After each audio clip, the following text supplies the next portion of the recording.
아우를 위하여부터 합시다.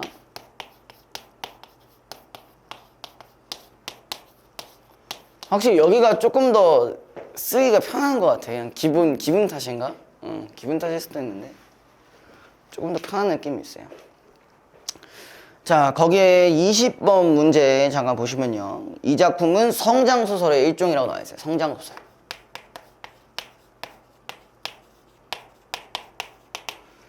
성장소설이 뭐냐? 진짜 누가 모르니? 자, 육체적으로나 정신적으로 미성숙한 소년들이 점차 성숙해가는 과정을 그려내고 있다. 그렇다는 얘기는 어쨌든 이 성장소설에서는 어떤 서술자가 나온다는 얘기예요. 어린 서술자가 나오겠죠. 그죠? 우리 저번 주에도 이 얘기 했었죠? 기억나세요?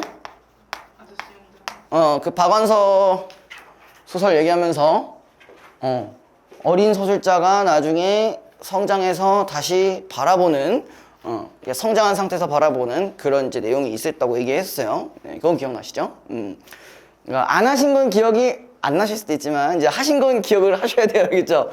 중간중간에 물어보면은 까먹으신 건지 안 배우신 건지 모를 약간 그런 것들이 좀 있더라고. 제가 한 거는 기억하시죠? 네, 제가 언젠가 꼭 물어볼 수 있다라는 점, 네, 그거 유념해 두시고요. 채원이도 많이 당했죠, 그걸로. 네, 많이 물어봐가지고. 이제 애지간한 건 다 답장이 답장이래. 답이 가능하시잖아요, 그죠? 네. 갑자기 카톡 생각을 해가지고, 답장이 왜 나온다 했는데, 아무튼, 네. 자, 우리가 어쨌든 어린 서술자라는 거는 뭐랑 연결되어 있었어요? 자, 일단 순수한 관점이죠. 순수한 관점이고, 대신 이거를 다른 좀 부정적으로 바라본다면 미성숙한 부분으로도 볼 수가 있는 거였죠. 그죠? 네. 자, 그러다 보니까 이제 아무래도 상황 자체를 그러니까 얘의 입장에서 객관적으로 볼 수 있죠. 어른들의 시선으로 보는 게 아니기 때문에. 근데 얘는 좀 성격이 좀 다릅니다. 얘는 어떤 성격이 좀 있냐면요. 주로 이루어지는 공간이 학교예요. 자, 요거랑 관련했던 작품들이 몇 가지가 있었을 텐데 혹시 기억나는 거 있어요? 학교 관련된 작품. 그게 제일 유명하죠. 우리들의 읽어주는 영웅, 그죠? 뭐라고? 우승하는, 그쵸, 그것도 그쵸. 우리들의 일그러진 영웅. 요거에 조금 더 가깝습니다. 그 다음에 우상의 눈물도 그렇고요. 자, 요 두 작품 같은 경우는 요것도 마찬가지지만, 자, 권력을 쥐고 있는 자들이 있습니다. 그죠? 자, 요걸 이렇게 생각해 봐야 돼. 자, 현대 사회에서의 권력이라고 한다면은 뭐 재력이 될 수도 있고 명예가 될 수도 있고 신분이 될 수 있지만, 자, 학교라는 공간에서 권력은 뭐에 가까울까?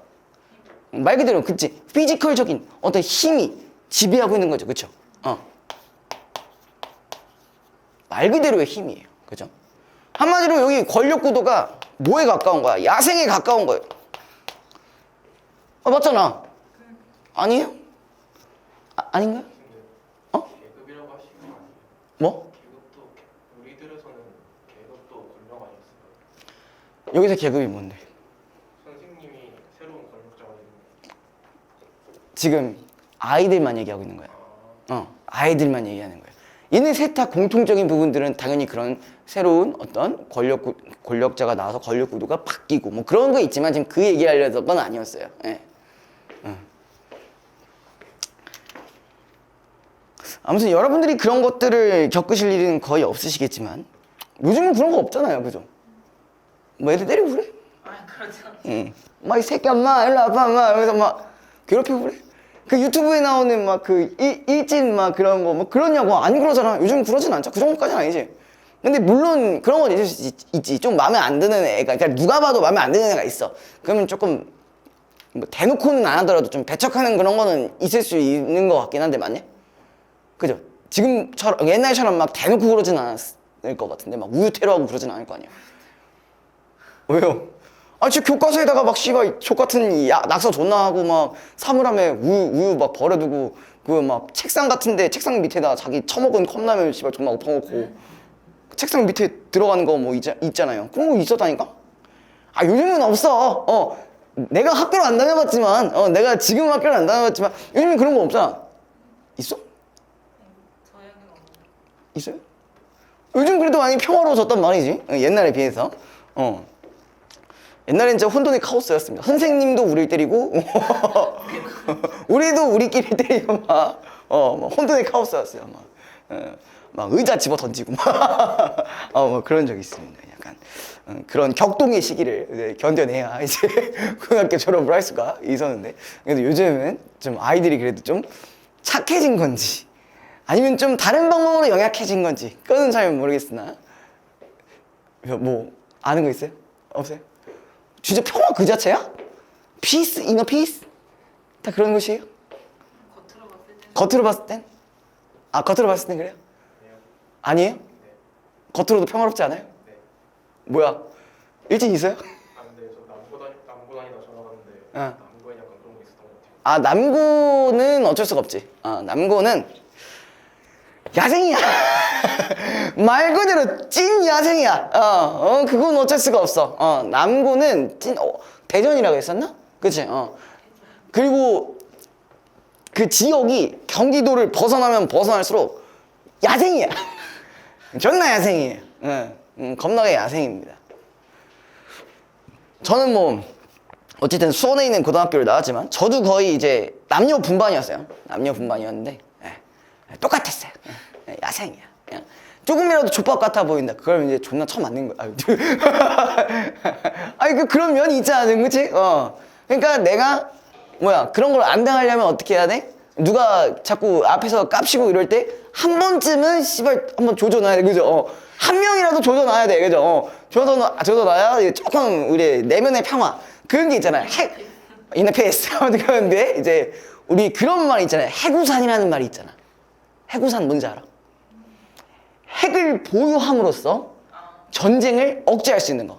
그러니까 일정 수준의 힘이 있으면 평화가 찾아올 수 있다는 거야. 서로 안 건든다라는 어떤 암묵적인 룰이 생긴다는 거야. 학교도 그렇다는 거죠. 그죠? 근데 어쨌든 요 세 작품 같은 경우는 이미 이 권력 구도가 잡혀졌어요. 보통 여기에 나오는 주인공들은 다 어떤 친구냐면 좀 소심한 친구들이에요. 소심한 친구들이고 뭔가를 잘 하려고 하지 않는 친구들이에요. 그렇다고 힘이 있는 것도 아니에요. 그러다 보니까 여기서 권력 구도가 약간 우리가 좀 소인말로 이렇게 얘기할게요. 자, 일진 무리들, 그죠? 일진 무리들과 자, 누구랑 있어? 평범한 애들, 평범한 학생들. 이렇게 이제 이분법적인 구도로 나눠지죠. 이런 구도로 나눠지고 얘는 항상 이 친구들한테 뭔가 뭐 금품이든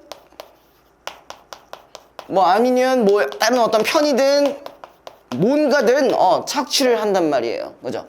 그런 구조가 쭉 있었는데 자, 여기서부터 이제 뭐가 나오냐? 계속 요게 지속이 되다가 결국에는 뭐가 나오냐? 아까 이 친구가 얘기했던 새로운 권력이 나타나요. 근데 이 권력은 얘네보다 더 어때? 절대적이야. 왜? 얘는 명시된 어떤 신분과 같은 거잖아. 선생님이라는 어떤 신분이 절대적인 거잖아요. 학교 내에서는 절대적인 거잖아. 나름 학생들이 아무리 1등이면 어쩔 거야. 선생님 위에 앞에서 너 씨발 나가 개새끼 이러면 나가는 거 아니야. 그죠? 그런 게 있었단 말이야. 그죠? 다 요런 구조를 가지고 있는데 자, 이 권력을 통해서 결국 이 평범한 학생 축에 있는 친구들이 뭘 하게 돼요? 이 권력이 아무것도 아님을 깨닫고 이제 뭘 하게 돼? 뭘 하는 계기가 돼요? 저항하는 계기가 되는 거죠. 그죠? 되나요? 근데요, 우리가 요 세 친구들은요, 어쨌든 간에 요 시대에 관련되어 있는 작품입니다. 요 시대에 관련되어 있는 작품. 자, 그러면요, 이거 되게 중요해요. 1970년에서 1980년대 사이에 이 권력이라는 건 되게 중요해요. 뭘까요? 어쨌든 간에 평범한 학생들이든 일진들이든 뭐예요? 이 권력에 의해 어떻게 되는 거야? 무너져 내리는 거거든요. 그러니까 이미 그러니까 얘는 권력에 의해 눌렸잖아요. 근데 얘마저도 더 큰 권력에 의해 무너지는 거야. 그러면 결론적으로 얘네들이 얘기하고 싶은 것들은 뭐냐면은 권력을 통한 어떤 폭력이 무한 반복된다는 얘기예요.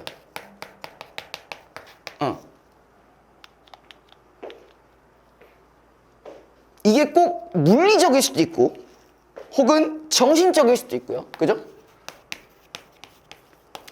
물리적인 힘이든 아니면은 뭐 정신적인 힘이든 아니면은 계급적인 힘이든 요런 권력으로 인한 폭력은 무한히 반복된다는 거. 얘네가 갈아치워지면 또 다른 권력이 나타나고 뭐 여기 이후엔 얘기 안 했지만 요 권력이 치워지면 또 다른 권력이 나타나고 그러니까 그런 구도 특히 학교를 배경으로 한 그런 작품들은 그런 부분들이 있다라는 거예요.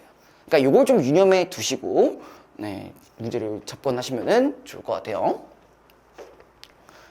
그래서 보통 요런 식의 작품들은 그렇게 많이 나오진 않아요. 모의고사에서 나와봐야 한 3년에 한 번 정도 3년에 한 번 아니면 한 2년에 한 번 정도 나올까 말까 한 작품이긴 한데 우리가 만약에 그런 작품이 언제 어디서 나올지 모르는 거잖아요. 그죠? 그랬을 때 우리가 얘라고 했었으면은 이 새로운 권력들이 창출되면 또 다른 폭력이 이루어진다 라는 정도로 생각하시면 돼요.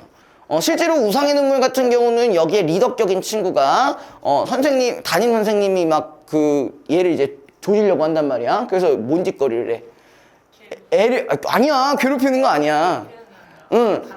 그러니까 막 애들 이렇게 한 40명 있는데 쟤 보고 야, 얘 기초생활수급자야.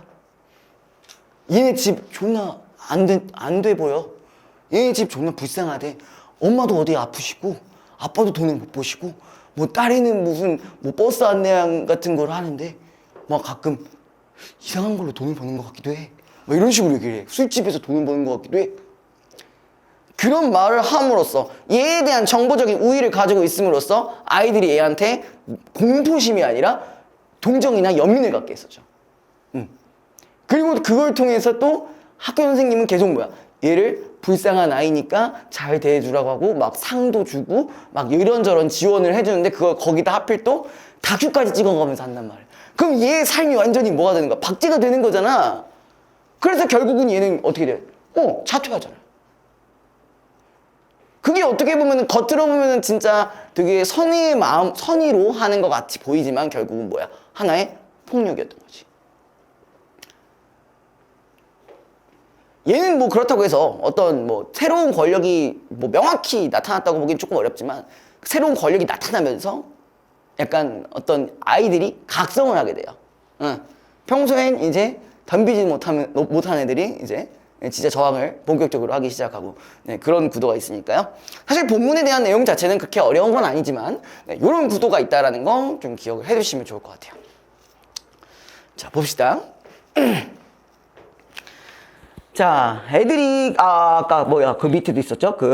보기 잠깐 보시면 세 번째 줄부터 등장인물들은 폭력과 부정을 일삼는 소수의 아이들과 그들에게 억눌린 대부분의 아이들로 나눠진다. 교생이 오기 전까지는 이게 새로운 권력이겠죠. 전자가 권력을 휘두르면서 교실을 장악하고 있었는데 하지만 교생이 온 뒤로는 많은 아이들이 인간에 대한 예의와 참된 정의를 깨닫고 공포감에서 벗어날 수 있는 용기를 갖게 된다. 그치? 아까도 얘기했었죠? 얘를 통해서 저항감을 얻게 된다고. 그죠? 이를 통해 아이들은 자신이 옳다고 생각하는 바를 몸소 행동으로 실천할 수 아는 성숙한 인간으로 성장한다라고 되어 있습니다. 자, 바로 이제 본문으로 들어가 볼게요. 자, 애들이 그 속에서 사람이 많이 죽었다며 전혀 접근을 꺼리길래 어느 날 나 혼자 들어갔지. 잠깐만, 이거 보니까 뭔 거 같아요? 시점이 대략적으로 뭔 거 같아요? 1인칭. 주인공 아니면 관찰자겠죠, 그렇죠? 주인공이겠죠. 지금 뭐가 나오냐면은 이 주인공의 내면이 잠깐 나왔어요, 그죠? 안은 아주 비좁고 캄캄했는데 물이 질퍽하게 괴어 있더구나. 그리고 얘 말투도 좀 뭔가 특이하죠. 자, 소설에서 이런 식의 대화하는 형식의 말투를 우리가 뭐라고 하냐면은 구어체라고 합니다. 구어체. 자, 그래서 손으로 더듬으며 중간까지 가보니까 예상대로 기관포 탄환이 많이 있더랬어. 거기 비추쳐보자. 기관포 탄환이라는 얘기는 얘가 지금 뭘 발견한 거 아니야? 어떤 야산에 들어가는데요. 기관포 탄환들이 막 쏟아져 있대. 그럼 어디 흔적이야? 6.25 때의 흔적이죠. 그죠? 6.25 때의 흔적입니다. 자, 나는 아이들의 찬탄과 선명을 독차지할 일을 생각하고 이 새끼 좀 과중인가 보네요. 온통 가슴이 떨렸어. 탄창 사슬에 끼인 게 한 줄이나 되더라. 나는 정신없이 파고 또 팠지. 한참 동안을 파는데 꺼림칙한 기분이 들고 뭔가 손가락에 걸려 나오는 거야. 나무 조각인 줄 알았어. 돌보다는 가볍고 나무보다는 좀 듬직하단 말이야. 그래, 눈앞엔 바짝 갖다 대고 들여다보니까 뼈다귀야. 야, 지금 내가 발견한 게 뭐예요? 6.25 때 흔적인데 뭐 아마 전사자의 유해이지 않을까 싶어요. 그죠? 유해가 이제 아무렇게나 묻혀져 있는 그런 부분들이겠네요. 그죠? 둥그런 관절도 달려있는 진짜 뼈다귀 말이지. 나는 그게 날 잡고 늘어지는 기분이더라. 양쪽 입구를 보니까 꼭 관솔 빠진 구멍만큼 보이는 거야. 소리 지르다가 뼈들어졌어. 근처 실개천선 빠일라 하던 아줌마가 나를 끌어내줬단다. 어머니가 야단쳤어. 야, 너 그런 데 들어가면 귀신이 잡아먹는다. 얼마나 무서웠는지 모른다. 그치, 실제로 누가 죽은 곳을 가는데 그 누가 봐도 섬뜩한 공간이죠. 그죠? 자, 어린이들이 그런 일로 호되게 놀라게 되면은 잠잘 때 악몽을 꿔서 식은땀을 흘리며 경긴을 일으키는 거야. 내가 몸이 불편할 때 꿈을 꾸면 말이야. 언제나 그 녹강 속에 들어가 있는 거야. 이 녹강이라는 게 지금 뭐라고 돼 있냐? 그 무슨 관 같은 거라고 돼 있어요. 근데 이거는 일종의 우리가 뭘로 보시는 게 좀 좋을까? 관이라고 했으니까. 약간 무덤 같은 느낌으로 보시면 되겠죠. 그 여기 이제 섬뜩함.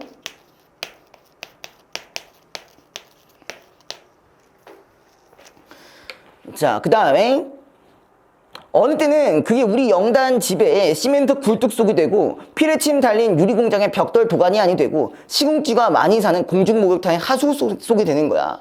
끝은 언제나 비슷하지. 양쪽 입구가 무너져 해골바가지나 뼈다귀 손이 쑥 쏟아넣어서 내 머리털이나 발목을 말이야 막 꽉 잡고 안 넘는 거야. 상두 도갓집 아이가 그 자리에 찾아서 시침을 3번 뱉고 왼발로 3번 구르면 된다길래 그대로 했는데도 영 무서운 기분이 가시질 않았어. 내가 일단 자기 공포에 굴복하고 숭배하게 되자 녹강 속의 기억은 상상을 악화시켜서 나를 형편없는 겁쟁이로 만들어 말았다. 그런데 어떤 아름다운 분이 나타나. 자, 지금 여기까지는 내가 어떤 상황이었던 거야. 되게 이런 장난이나 하는 그냥 순수한 혹은 어떤 순진한 아이였다고 하는데 지금 누군가가 나타나서 뭐라고 돼 있어요?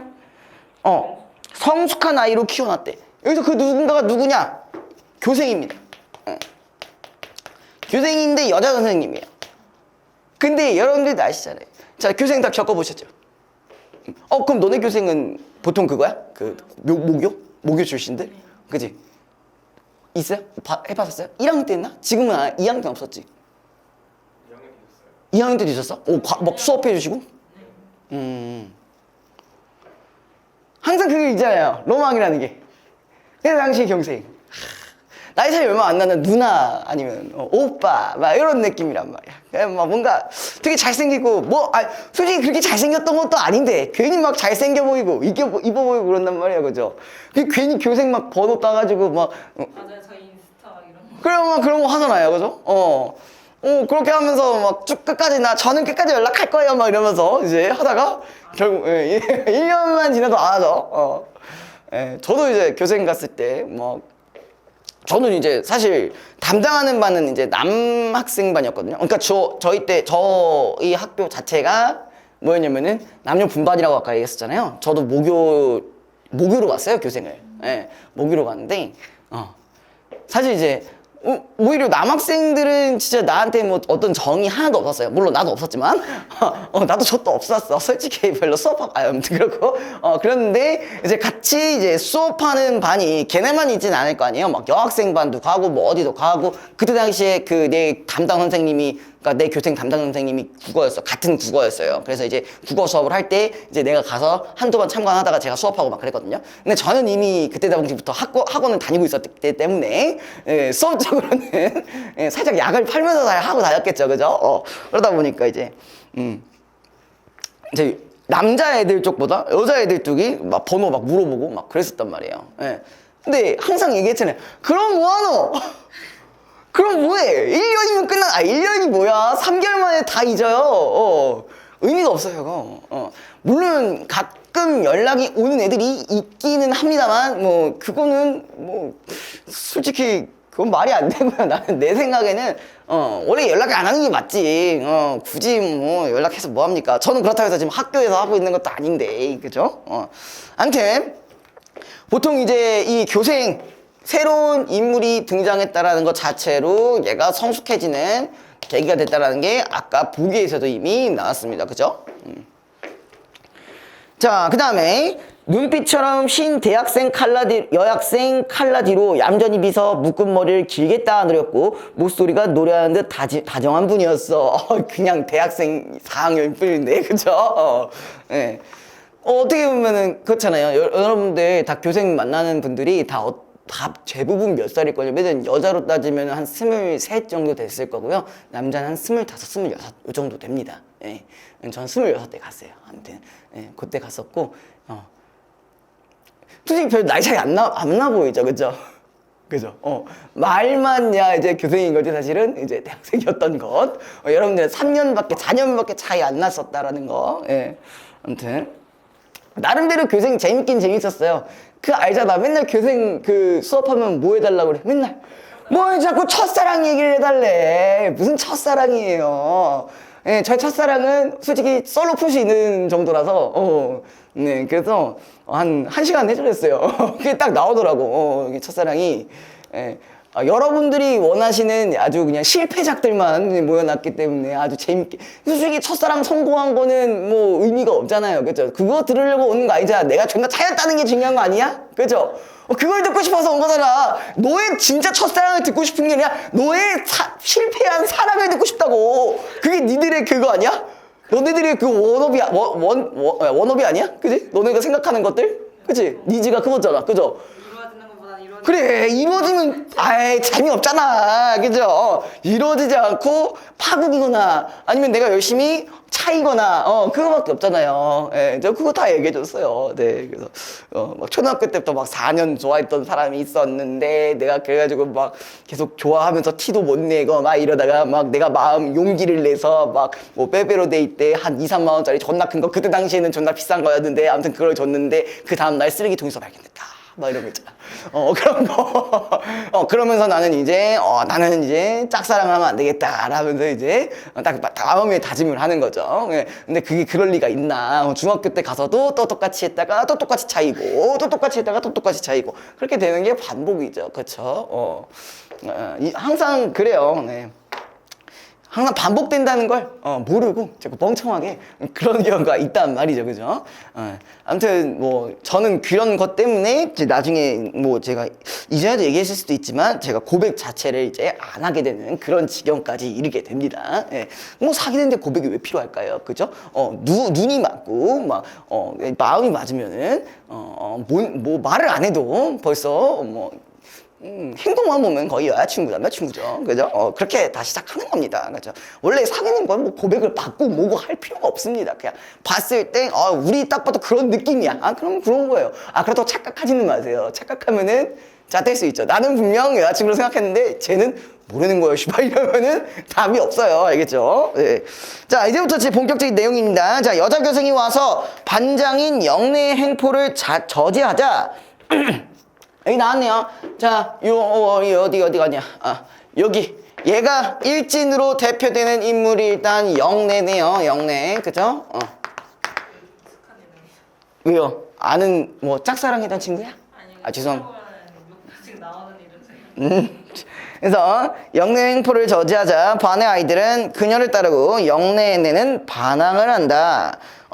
자, 얘도 나름대로 권력에 대한 저항을 하고 있습니다. 자, 어느 산수 시간에 뒷자리 I로부터 4개까지 작게 접은 종이 조각이 건네져 왔으며 펴보고 나서 나는 드디어 더 이상 두려워해서는 안 된다고 결심을 했다. 종이 조각에는 본 다음에 앞으로 돌릴 곳 임종하라고 찌어 있고 밑에다가 그에 관한 욕설이 곁들여 변수에서도 간혹 볼 수 있는 추잡한 그림이 그려져 있었다. 자, 여기서 말하는 어떤 종이 조각이라고 하는 거는 뭐겠어요? 뭐에 대한 욕설이겠지? 당연히 교생에 대한 어떤 욕이겠죠? 그죠? 그리고 지금 여기에 나와 있는 누가 임종하라는 이 친구도 어디 팸일 것 같아? 영내 팸인 것 같아. 그쵸? 자, 그 다음에 자, 나는 그림을 책갈피에 끼워놓고 시간이 끝나기를 애가달아 기다렸다라는 거 보니까 얘는 지금 뭐 한 거야? 저항을 한 거죠. 그쵸? 맞죠? 그 다음에 나는 그림을 그동안 나는 별의별 무서운 공상에 시달렸다. 나는 얻어 터진다. 머리가 깨어져 다 죽게 된다. 그이가 나를 얻고 간다. 몇 달을 끝없이 간다. 시간이 끝나고 선생님이 나가자마자 뒤에서 종아가 되견한 것이라도 해냈다는 듯이 아, 얘들아! 그쪽 어디까지 갔는지 이쪽으로 다시 돌려놔 하면서 떠들었다. 나는 벌떡 일어나 겁내지 않으려 애쓰면서 말했다. 내가 가졌다. 왜? 정말 너 이때가 장난만 할 거냐? 약간 어떤 느낌이야. 그냥 평소에 용기도 안 갔던 애가 갑자기 야 씨발 이러면서 막 그 불량한 것도 아니야. 내가 가졌다. 왜? 이러면 이제 하는 느낌이에요. 그죠? 이제 그러다가 얻어 터지기 딱 쉽죠. 그죠? 내가 좀 잘못 얘기했나? 너무 리얼하지 않습니까? 자, 아무튼 자, 종아 운수가 얼굴을 마주 보더니 어이없다는 듯 끼리끼리 웃어댔다. 아, 그게 네 깔치냐? 아이씨, 야, 구경했으면 고맙다고 그럴 거지, 이 새끼가. 나도 지지 않고 말했다. 야, 너희들 사과 안 하면 그냥 안 된다. 그 얘기로 가서 종이 쪽으로 내밀어 주었다. 사과해. 너는 선생님을 욕보인 나쁜 놈이다. 그래. 병아리 선생, 이게 아니고, 죄송합니다. 이거, 우리 얘네 애들이에요. 대다수 애들입니다. 내가 약간 불량하게 얘기할 뻔했어요. 자, 그래. 병아리 선생님은 좋은 분이야. 하고 석한이가 잇따라 말하는 소리가 들렸다. 자, 이걸 네 손으로 찢어 물어. 이 새끼가 씨발 맞아볼래? 그래서 종아가 내 멱살을 잡아 앞뒤로 흔들다가 바닥에 쓰러뜨렸다. 은수와 영내가 야 밟아버려 밟아 하는 소리도 들렸다. 아이들이 뒤로 한꺼번에 몰려들어 제각기 떠들었다. 니들이 잘못이다. 우리는 병아리 선생님을 좋아한다. 그분은 훌륭한 사람이야. 기가 죽어 지내던 장판석이도 종아를 내게서 떼어내 밀치면서 말했다. 애들 때리면은 재미적다. 은수와 종아는 아직도 영내의 행동을 기다리며 시근거렸다. 아이들이 사방에서 한마디씩 했다. 학교비를 걷어다가 우리한테는 알려지도 않고 마음대로 쓴 건 잘못이다. 여기 권력의 행포들이 쏙쏙들이 드러나고 있어요. 그렇죠? 요전에 동료를 때린 것도 잘못이라고 생각한다. 한 번도 자취에 대해서 물어보지도 않고 혼자 마음대로 한 건 더욱 잘못이다. 영내는 자기가 반 아이들에게서 완전히 고립되어 있다는 걸 알았는지 얼굴이 샛노랗게 질러 있었다. 너희들 반장에게 1억이냐? 너는 반장 자격이 없어. 그만둬라. 나는 종아에게 종이 쪽지를 내밀었다. 종아가 어떻게 했으면 좋겠냐는 듯이 영내를 바라보자 그 애는 의외로 나락해진 목소리로 중얼거렸다. 찢어 임마. 종아가 그걸 찢었다. 나는 그것으로 충분하지는 않다고 생각했다. 내게 사과 안 할 거야? 그래서 아이들이 거칠어지고 있었다. 약간 군중심리들이 좀 터진 거예요. 그죠? 그래 사과하란 말이야 이 자식들아. 사과 아니면 몰매를 모아서 쫓아내라. 종아가 아주 비굴하게 들릴까 말까한 음성으로 말했다. 미안하다. 미안하다. 우리는 모두가 그 애들이 너무나도 초라하게 풀이 죽은 걸 보고서 어디리둥절해질 지경이었다. 나의 들끓던 수치감은 극대에 쫙 몰려있던 오줌이 방광을 비집고 쏟아져 나올 때처럼 외부로 터져나왔고 가벼운 몸소리를 흠칫 느꼈던 것이다. 어쨌든 얘가 저항해서 성공을 하게 되면서 그런 수치심들을 해소하게 된 거죠. 나는 녹강 속의 어둠을 생생하게 기억하고 있다. 선생님과 헤어지기 며칠 전에 어머니께 졸라서 그분을 집으로 초대한 적이 있었지. 그날 나는 부끄러워하면서도 내 악몽의 비밀을 말씀드렸더니 선생님은 말했어. 애써 보지도 않고 덮어놓고 무서워만 하면은 비굴한 사람이 됩니다. 그래서 접생이가 되어 끝내 무서움에서 놓여날 수가 없는 거예요. 나는 그 뒤 몇 번이나 벼른 끝에 모험을 강행하게 되었고 녹각 속에 다시 한번 들어갔더랬지. 나는 그 속에 개뼈다귀가 개뼈, 소뼈, 사람뼈인지 몰랐지만 어쨌든 아무렇지 않게 길을 들었던 것이다. 그럼 여기 저항을 했던 그런 에피소드를 통해서 내가 성장을 했다라는 것을 암시하고 있는 부분들이네요. 그죠? 자, 17번부터 봅시다. 자, 윗글의 서술상 특징으로 가장 적절한 것은 1번 시대적 배경을 섬세하게 묘사해. 우리 섬세하게 알 부분은 아니고 시대적 배경 유추는 해줄 수 있겠죠. 뭐 6.25 이후 한 70, 80년대 정도로 볼 수 있을 것 같아요. 이건 틀렸고요. 자, 2번 동시에 벌어진 사건들을 나란히 배열하여. 뭐 그런 것들은 없었죠. 그쵸? 3번 여러 인물의 내면 심리를 자세히 묘사하여 인물들의 다양한 특성을 보여주고 있다. 자, 요거는 보통 자 시점과 관련해서 생각해 볼 수가 있겠죠. 무슨 시점으로 생각하시면 돼요? 이거요. 네, 3번의 선지에 대한 설명. 전지적 작가 시점으로 생각하시면 되는 거죠. 그렇죠? 4번 서술하는 시간과 서술되는 시간이 일치하지 않는 서술 방식으로 사건을 전달하고 있다. 그치? 얘가 아까 그 말 있어요. 구어체, 누군가한테 말하듯이 했다라는 거는 지금 여기서 말하는 거는 그때 당시의 상황을 얘기하는 게 아니라 지금 상황을 얘기하는 게 아니라 그 이전 당시의 상황대로 얘기를 하고 있으니까 3번이 적절하겠네요.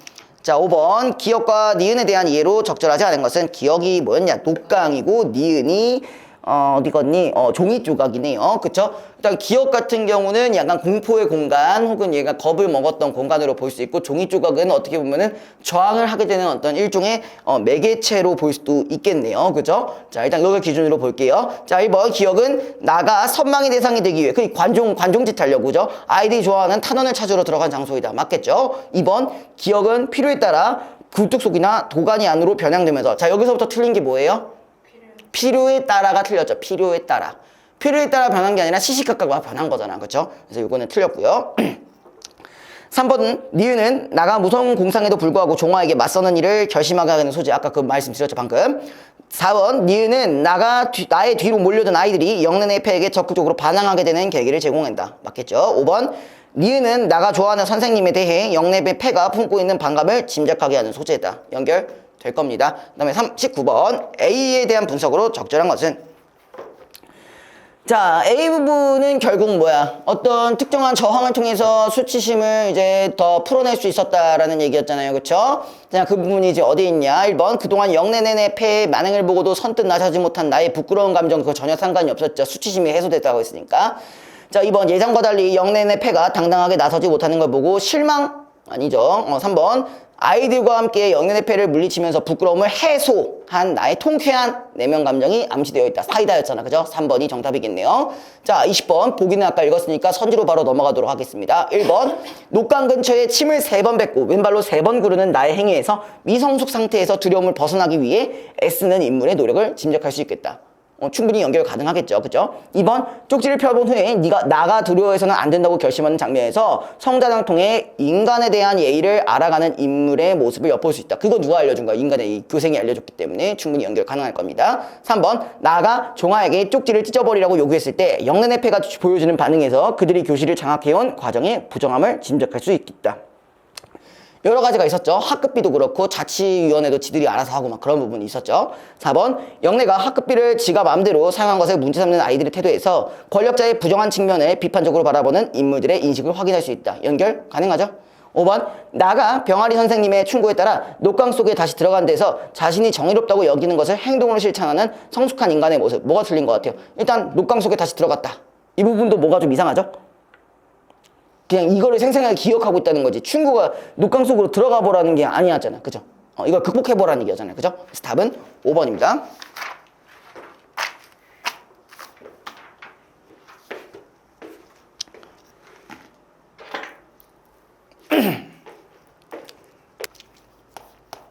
이 최적전 아니다. 최척전이다. 1학년 때 했을 거 아니야. 네? 1학년 때 안 했고 안 했어? 모의고사로 했어요. 모의고사 했어? 이거 수능이 나오잖아. 작년. 네, 그랬던 것 같아요. 최척전. 자, 최척전 같은 경우도 이생규장정이랑 어느 정도 유사한 부분들이 있습니다. 뭔지 아세요? 그쵸. 만남과 이별이 반복되고 있고요. 대신 얘는 이생규장전이랑 다른 부분은 뭐냐? 이 생각을 친구들 얘기했죠. 얘는 해피엔딩. 해피엔딩이에요. 그리고 여기는 좀 차이점이 뭐냐? 여기 공통점인 게 하나 더 있어요. 역사적인 사건이 언급되어 있는 부분도 똑같습니다. 이생규장경 같은 경우는 뭐냐? 홍건적에 나간 인이 있었잖아요. 그쵸? 여기 같은 경우는 뭐가 있었어요? 정유재란이라고 있습니다. 정유재란. 정유재란이라는 게 아마 예, 일본과 엮여 있었을 겁니다. 예, 일본. 이쪽이랑 엮여 있고요. 그 다음에 또 여기서는 좀 특수한 부분들이 좀 몇 가지가 있는데, 여기는 최척전에서는 이제 여러 나라가 이제 존재합니다. 그러니까 한마디로 뭐가 들어간다? 공간의 이동이 있고요. 공간의 이동이 있고요. 자, 일단 봅시다.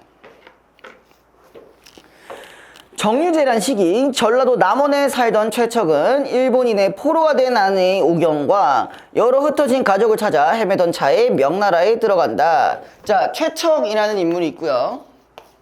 최척 같은 경우는 지금 아내랑 이제 원래 이제 가정을 꾸리고 애도 낳고 막 그렇게 살고 있는데, 자, 우리가 여기서 아내 같은 경우는 정유재란으로 인해 자, 일본에 의해 포로로 붙잡혔어요. 포로로 붙잡혔고요. 이 최척은 이 헤어진 아내를 찾기 위해 이제 명나라로 거처로 옮깁니다. 거처로 옮기는 상황인데, 명의 여러 지역을 떠돌던 최척은 중국인 지기의 권유를 받아들여, 이 지기라는 게 친구 얘기하는 거예요. 친구. 권유를 받아들여 함께 배를 타고 안남에 갔다가, 여기서 안남이 뭐냐면은 지금의 베트남이에요. 거기 쌀국수 낭낭하게 먹겠네. 그죠? 1,500원이면 먹을 수 있는 그 쌀국수 있지. 베트남 가면은 그 우리 현지 돈으로, 그러니까 우리 돈으로 1,500원이면 쌀국수 한 그릇이 나옵니다. 아 진짜? 응. 시켜서 지금 우리나라에서 쌀국수 먹으려면 얼마예요? 12,000원 정도 한단 말이야. 그죠? 12,000원 정도 해요. 비싸죠? 아무튼.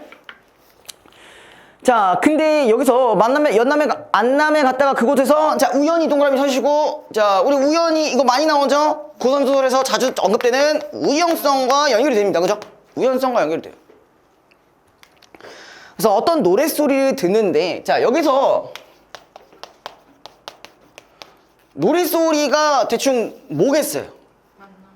그렇죠. 여기 오경의 노랫소리랑 아마 연결이 될 겁니다. 항상 이런 우연적인 부분들로 인해서 이제 만나게 된다라고 보시면 됩니다. 자, 그 다음에 최척은 앉은 채로 아침이 되기를 기다렸다. 동방이 밝아오자 즉시 강둑을 내려가 일본인 배에 이르러 조선말로 물었다. 여기 보니까 오경이 있을 법한 공간이죠. 그쵸? 그래가지고 어젯밤에 시조를 폈던 사람은 조선 사람입니까? 나도 조선 사람이기 때문에 한번 만나봤으면 합니다. 멀리 다른 나라를 떠도는 사람이 비슷하게 생긴 고국 사람을 만나는 것이 어찌 기쁘기만 한 일이겠습니까? 하면서, 자, 오경도 어젯밤에 들어왔던 피리 소리가 조선의 곡조인데다가 평소에 익히 들었던 것과 너무나 흡사하였다. 그래서 남편 생각에 감회가 일어 저절로 시를 읽게 되온 것이었다. 오경은 자기를 찾는 사람의 목소리를 듣고는 황망하게 뛰어나와 최척을 보았다. 두 사람은 서로 마주 바라보고는 놀라서 소리를 지르고 끌어안고 백사장을 뒹굴었다. 너무 격정적인데요? 목이 메고 기가 막혀 마음을 안정할 수가 없었으며 말로 할 수 없었다. 여기 제외한 부분이겠죠, 그쵸? 눈에서는 눈물이 닿아자 피가 흘러내려. 얼마나 처운 거야. 서로를 볼 수도 없을 지경이었다. 두 나라의 뱃사람들이 저작거리처럼 모여들어 구경하였는데 처음에는 다만 친척이나 잘 아는 친구인 줄로만 알았다. 뒤에 그들이 부부 사이라는 것을 알고 사람마다 서로 돌아보며 소리쳐 말했다. 아이고, 이상하고 기이한 일이로다. 이것은 하늘의 뜻이오. 사람이 이룰 수 있는 일이 아니로다. 이런 일은 옛날에도 들어보지 못하였다. 그래서 최척은 오경에게 그간의 소식을 물으며 말했다. 산속에서 붙들려 강가로 끌려갔다는데 그때 아범님과 장모님은 어떻게 되었어? 오경이 말했다. 날이 어두워진 뒤에 배에 오른 데다가 정신이 없어 서로 잃어버리게 되었으니 제가 두 분의 안위를 어떻게 알겠습니까? 그러니까 여기 부분에서도 드러나는 부분들이 뭐야? 가족의 해체도 볼 수 있겠죠. 그쵸? 자, 그 다음에 두 사람이 손을 붙들고 통곡하자 옆에서 지켜보던 사람들도 슬퍼하며 눈물을 닦지 않는 이가 없었다. 학처는 도누를 만나 백금 3덩이를 주고 오경을 사서 데려오라고 하였다. 그러자 도누가 얼굴을 붉히며 말했다. 자, 이 도누라는 인물이 이 아내를 이제 포로로 데려간 인물이에요. 근데 얘가 나쁜 애는 아니야. 그러니까 얘를 좀 약간 불쌍하게 이제 봐가지고 그래서 처음에 안 해도요 약간 남장 같은 걸 했단 말이야. 남장을 했는데 근데 남자로서 일을 못한다는 식으로 막 얘기하는 거야. 제가 너무 연약해서 저 부엌 일밖에 못합니다 막 이렇게 얘기하는데 도누가 불쌍해가지고 얘를 걷어줬어요. 걷어줘서 이렇게 같이 하다가 장사 같은 걸 시작하게 되면서 이렇게 옮겨간 거예요. 자, 아무튼 내가 이 사람을 얻은 지 이제 4년 돼가는데 그의 단정하고 고운 마음씨를 사랑하여 친자식처럼 생각해 왔습니다. 그래서 침식을 함께하는 등 잠시도 떨어진 적이 없었으나 지금까지 그가 아낙네인 것을 몰랐으니까 그치 남장에서 그런 줄 몰랐대잖아. 오늘 이런 일을 직접 겪어보니 이는 천지신명도 오히려 감동할 일입니다. 내가 비록 어리석고 무디기는 하지만 진실로 목석은 아닙니다. 그런데 차마 어떻게 그를 팔아서 먹고 살 수 있겠습니까? 하면서 얘 나름대로 좀 좋은 인간상이 있었네요. 자, 중요한 부분에 보시면요. 오경계와 제외한 최척은 함께 명나라에 돌아와 살았다. 후일 후금의 누르하치가 명나라에 쳐들어오자 명나라는 조선과 함께 군대를 출병하고 최척은 명군에 차출된다. 그러나 명군이 후금군에 패하면서 최척은 사로잡혀 후금에 포로가 된다. 야, 이 아나리를 만나는 지 얼마 되지도 않는데 또 뭐가 됐어? 전쟁에 또 간 거야. 어떻게 보면은 이 최척이라는 인물이 상당히 좀 기구한 운명을 가지고 있는 친구죠.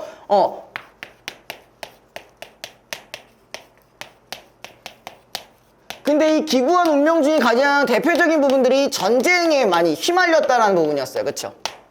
근데 이게요, 최척의 개인 문제에서 끝나면 안 됩니다. 뭐랑도 연결시켜야 되냐? 당대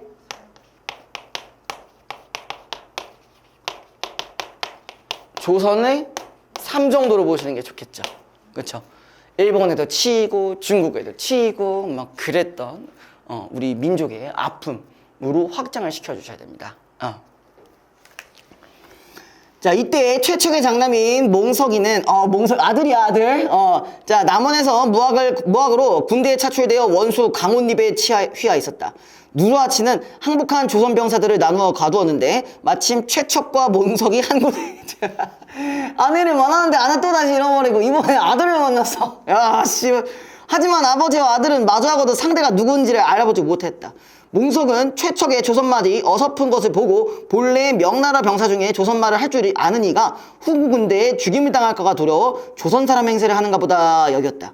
몽석의 의심스러운 마음에 최척에게 사는 곳을 캐묻자 최척은 최척대로 후금의 첩자가 실생을 캐내려는 것이 아닐까 의심하여 어떤 때는 전라도라고도 했다가 어떤 때는 충청도라고도 하며 얼렁뚱땅 말을 들어댔다. 몽석은 이상하게 여겼으나 최척의 정체를 알지 못했다. 며칠 지내는 동안 두 사람이 차츰 친해지고 서로의 처지를 가련히 여기게 되면서 의심하는 마음이 사라졌다.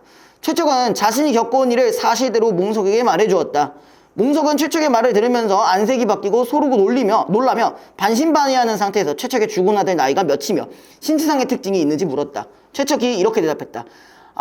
가보년 10월에 태어나 정우년 8월에 죽었소. 등에 아이 손바닥만한 붉은 점이 있었다오. 몽석이 놀라 말을 잇지 못하더니 우통을 벗고 제 등을 가리지. 누가 보면 좀 당황스러울 것 같긴 한데요. 갑자기 우통 까고 야, 내가 아들이야! 이러고 전화 웃길 것 같아요. 아무튼 제가 바로 그 아들이옵니다. 최척은 그제야 비로소 눈앞에 있는 청년이 자기 아들임을 알아차렸다. 두 사람은 각각 자기 부모의 안부를 물은 뒤 서로 부둥켜 안고 엉엉 울었다. 말을 주고받다가 껴안고 울기를 며칠 동안이나 계속했다. 오랑캐 노인 한 사람이 수시로 와서 감시하였는데 최척 부저의 말을 알아듣는 듯 불쌍히 여기는 빛이 있었다. 하루는 뭇 오랑캐들이 모두 밖에 나가 있을 때 노인이 남몰래 최척 있는 방에 들어와 있더니 조선말로 이렇게 물었다.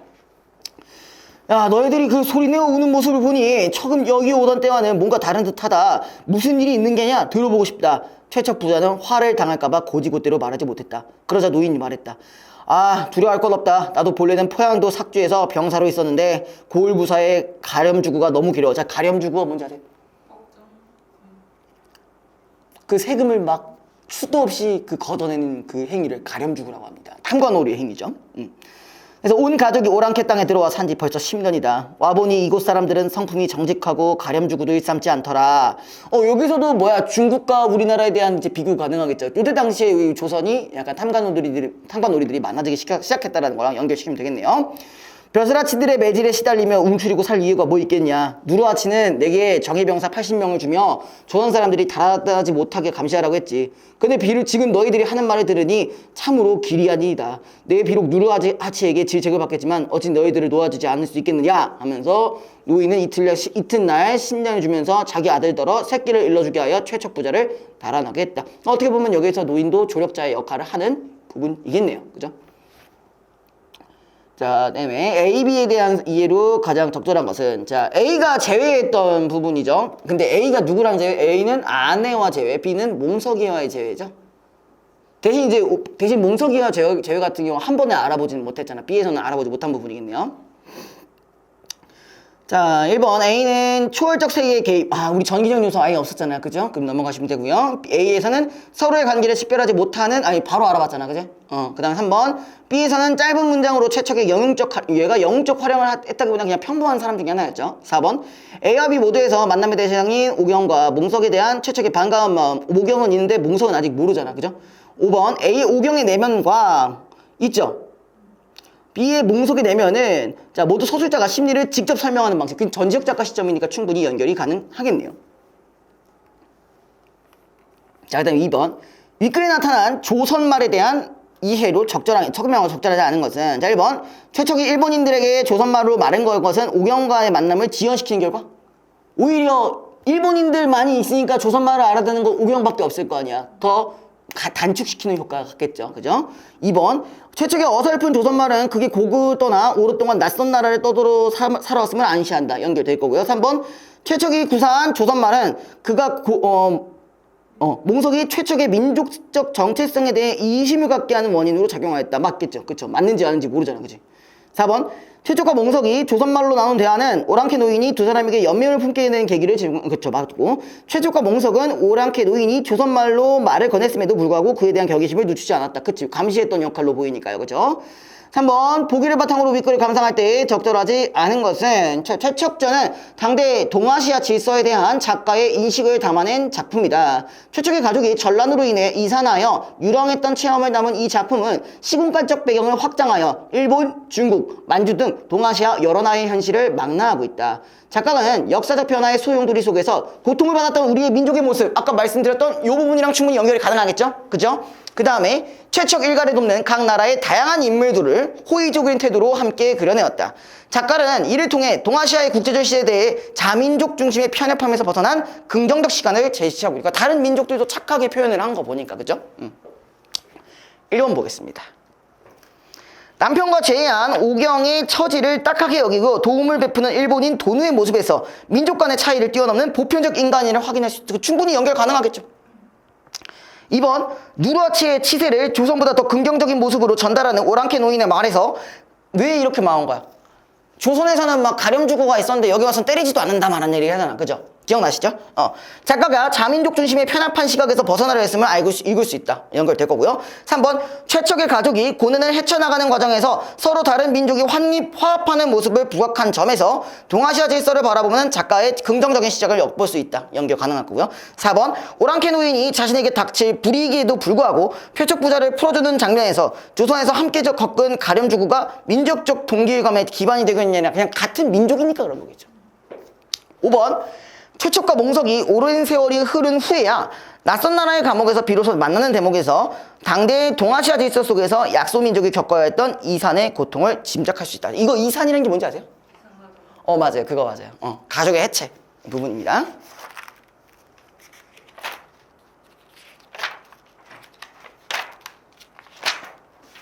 자, 35페이지로 넘어갈게요.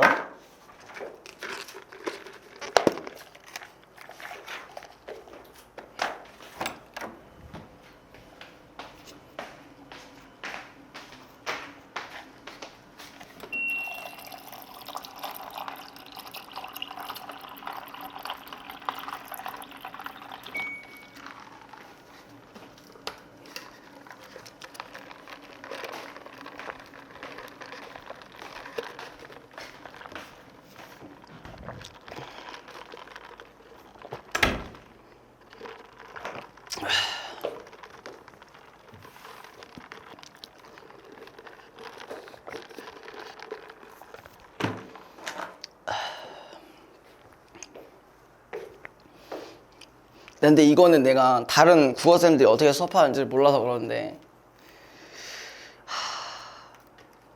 원래 다들 저처럼 오디오가 비는 시간이 없게끔 이렇게 하나요? 난 진짜 목이 너무 힘들어 할 때마다 진짜 숨 막혀 약간 그냥 숨을 못 참을 때가 있어요. 그냥 숨을 약간 몰아쉬어야 되는 예, 그런 부분들이 있는데 여러분들이 겪은 게 어떤 스타일인지 내가 그걸 몰라서 저는 국어로 했을 때는 여기랑 여진쌤 응. 수업을 들었었는데 응. 여진쌤도 이것저것 썰도 푸시고 하셔서 그러니까 약간 오디오 안 비우게 하려고 하지 그치? 네. 계속 말하고 계속 말씀 존나 힘들어 이 존나 힘들어 친구는 어때요? 어땠었어요? 대전에서 2강 가졌었는데 2강? 보고 계속 썰 풀었어요. 거기도 계속 이제 그냥 역시 국어는 어쩔 수가 없나 봐 그치? 근데 딴 데도 다녔다고 하지 않냐? 그래서 서로요. 거기는 어땠어? 쌤한테 혼나요 맨날. 뭘 왜 혼나? 그래서 혼났어요 그냥. 왜 혼나? 혼나는 뭐 하면 혼난다고? 딴 얘기에서 왜 혼났어? 그냥 집중 안 해서 혼나고 집중 안 해서 혼나고 집중 존나 잘하는 것 같은데? 다른 애들이 안 했어요. 아 다 같이 혼나.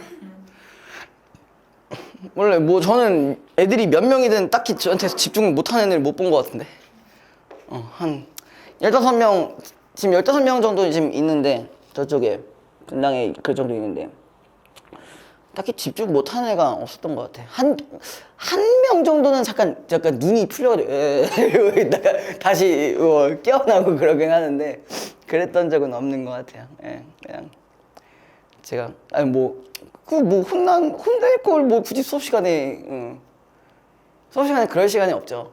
수업 때는 수업만 해야 돼. 라기엔 저도 쌉소리 너무 많이 하는데 너무 많이 하긴 하지만 그리고 당부하고 싶은 게 하나 있었는데 제가 항상 매번 말씀드리는데 자꾸 까먹으시더라고.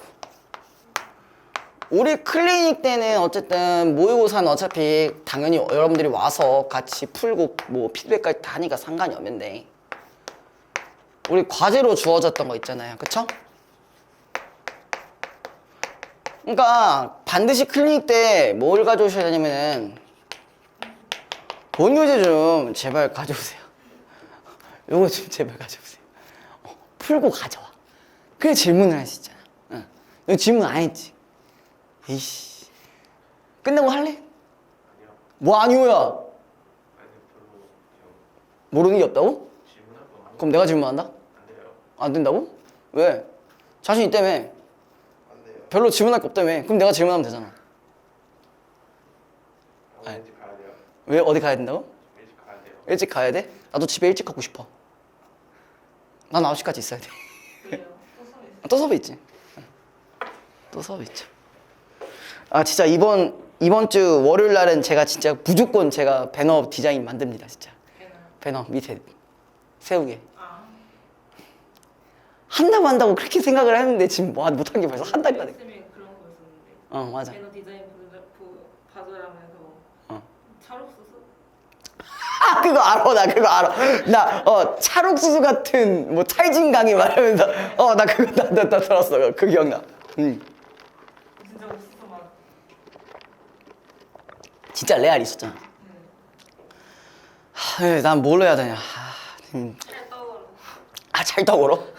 난 두 가지 생각하는데 진짜 딱 정석적으로 갈지 아니면 약간 유튜브 감성으로 갈지. 그러니까 정석적으로 가면은 당연히 제 프로필 사진이 들어가 있겠죠. 들어가 있고 뭐 그냥 진짜 딱 일반적인 그런 멘트들이 있겠지만 이제 유튜브 느낌으로 가면은 이제 제 표지에 나오는 거 그런 것처럼 이제 막 설명해 봐라 막 이러면서 막 하는 거 있었잖아, 그죠?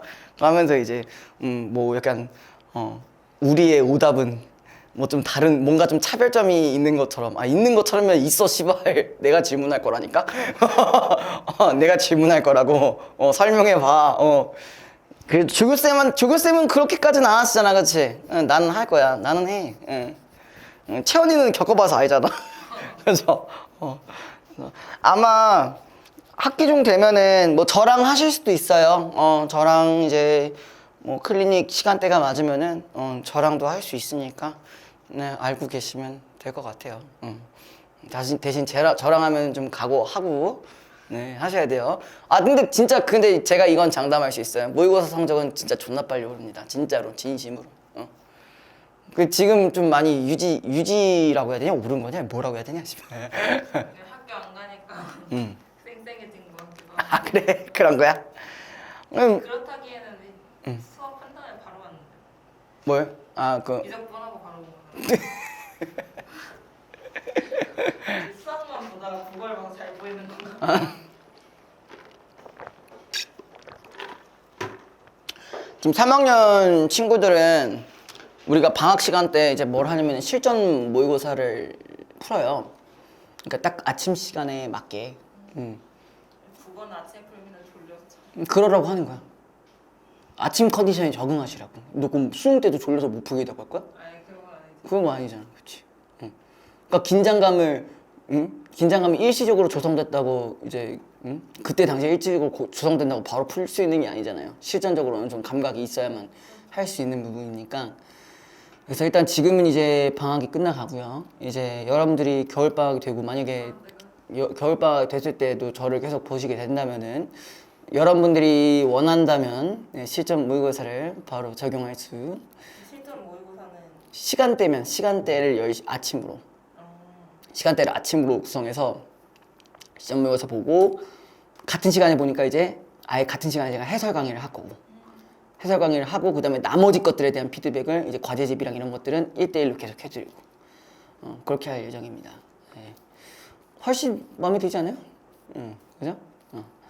그래서 지금은 일단 재원생들 기준으로 일단 하고는 있긴 한데 여러분들이 이제 고3 올라가면은 이제 뭐 모의고사 원하는 애들한테는 뭐 아마 그렇게도 하지 않을까 싶고 물론 들으라고 열심히 꼬셔주시면 네.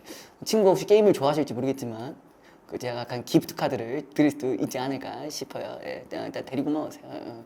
친구는 다 통남에 있어가지고 그럼 분당명인 걸로 오라고 그래. 명인으로 오라고 그래. 명인은 일요일 4시입니다. 간접 광고 뒤지네요. 그죠? 아니 나 지금 좀 여기에 우리 쪽에 그 개원예고들이 생각보다 많이 와가지고 그래서 좀 신기하기도 하고 원래 개원예고 하시는 선생님 계신단 말이야. 근데 굳이 왜 나를 듣는지 모르겠지만 아무튼 그렇다고. 그럼 요거 잊지 말고 꼭 챙겨 오세요. 알겠죠? 자 이번엔 조금 쉬우니까요. 간단하게 쉬운 거 맞겠지? 나는 쉬워. 니들은 모르겠는데 나는 쉬웠어. 선생님의 기준으로 생각하시면 안 돼요.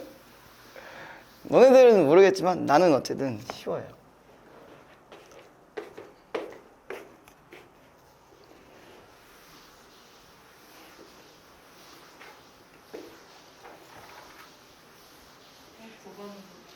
응? 질문이 왜 이렇게 길지? 뭐라고? 이거 한 다음에 뒤에 나오는 질문이 그거 과제로 하라고. 이게 과제. 왜? 해줘? 해줘도 돼. 같이 죽자. 나도 토하면서 수업하고 너희들 토하면서 들으면 돼. 그렇죠. 난 약간 과학보다도 싫어하는 게 약간 논리야. 너무 짜증나. 뭔가 아리까리한 느낌 내지. 막 존나 정형화돼 있는 것처럼 얘기해. 개빡쳐 진짜. 봅시다. 요거는 우리가 교과서 내에 있는 소재겠죠. 그쵸? 율곡 2. 예, 요거 자주 나오죠. 특히 이랑 이황 간의 그 논쟁. 이와 기는 하나다. 이와 기는 하나가 아니다. 이건 정말 단골로 나오는 주제 중에 하나입니다. 예. 그래서 알고 계시는 게 좋겠죠. 이번에 교육부 브리핑에 의하면은 이번 수능은 약간 2019년처럼 나올 수 있다고 하더라고요. 그게 무슨 말이냐면은 지문 자체는 매우 쉬워요. 근데 문제가 뒤지기 어렵다기보다는 추론을 해야 되는 부분들이 정말 많은 그런 문제들이 나온다고 하더라고요. 그래서 어쨌든 간에 추론이든 뭐든 간에 우리가 원래 알고 있던 정보를 기반으로 하는 것이기 때문에 우리가 계속 견지했던 그런 자세, 그러니까 비문학이든 문학이든 우리는 팩트를 기반으로 할 것이다 라는 걸 유념하고 접근하시면 좋아요. 알겠죠? 자, 율곡이가 살았던 16세기의 조선은 정치적, 사회적 혼란기였다. 율곡은 모든 역사에서는 정신과 문물 제조가 병들게 되는 시기가 필연적으로 오게 마련인데 이런 때에 뭐라고 경장을 하지 못하면 나라에 큰 병폐가 생기게 된다고 보았다 라고 돼 있어요. 자, 일단 어떤 걸 기준으로 율곡이 자, 16세기의 조선을 기준으로 얘기했고요. 16세기의 조선은 어떤 시기? 혼란 시기라고 했어요. 그죠? 혼란한 시기라고 하고요. 그 다음에 여기에 대해서 우리는 뭘 해야 된다? 경장이라는 걸 해야 된다는 얘기를 했어요. 그렇죠? 여기까지 됐죠? 그는 당시 잘못된 사회구조와 제도를 바로잡기 위해 이기론에 대한 자신의 견해를 바탕으로 경장론을 제기하였다. 이 경장론이라는 얘기는 당연히 뭐가 있어요? 이런 혼란 시기 때 뭘 해야 된다? 개혁을 해야 한다라는 어떤 주장인 겁니다. 알겠죠? 자, 다시 한번 얘기하지만 주장입니다. 알겠죠? 율곡은 보편적 원리로서의 이가 생선 현상으로서의 기와 작용하여 자, 여기서 이와 기를 구분하실 필요가 있습니다. 자, 얘는 보편적 원리라고 되어 있죠? 자, 우리가 이걸 다른 말로 이렇게도 얘기를 하기도 하죠. 진리라고도 하기도 하죠. 자, 그 다음에 기기는 생성현상이래요. 생성현상이라는 말은 한마디로 기는 뭐에 가깝다는 얘기야? 실제에 가깝다는 얘기를 하는 거겠죠. 그래서 현실의 양상으로 구현함으로 이와 기는 따로 떨어져 있어 존재할 수 없다고 보았다. 인간에게 있어 이가 자, 또 다른 설명이 다 했죠. 도덕적 이상.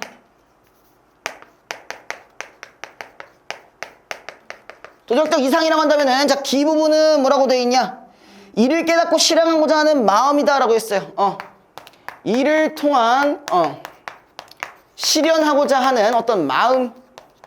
여기서 중요한 거는 실현이라는 부분에서 포커스를 두시면 됩니다.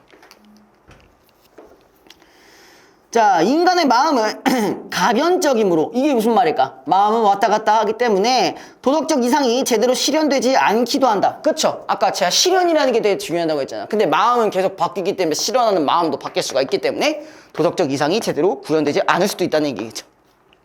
그죠?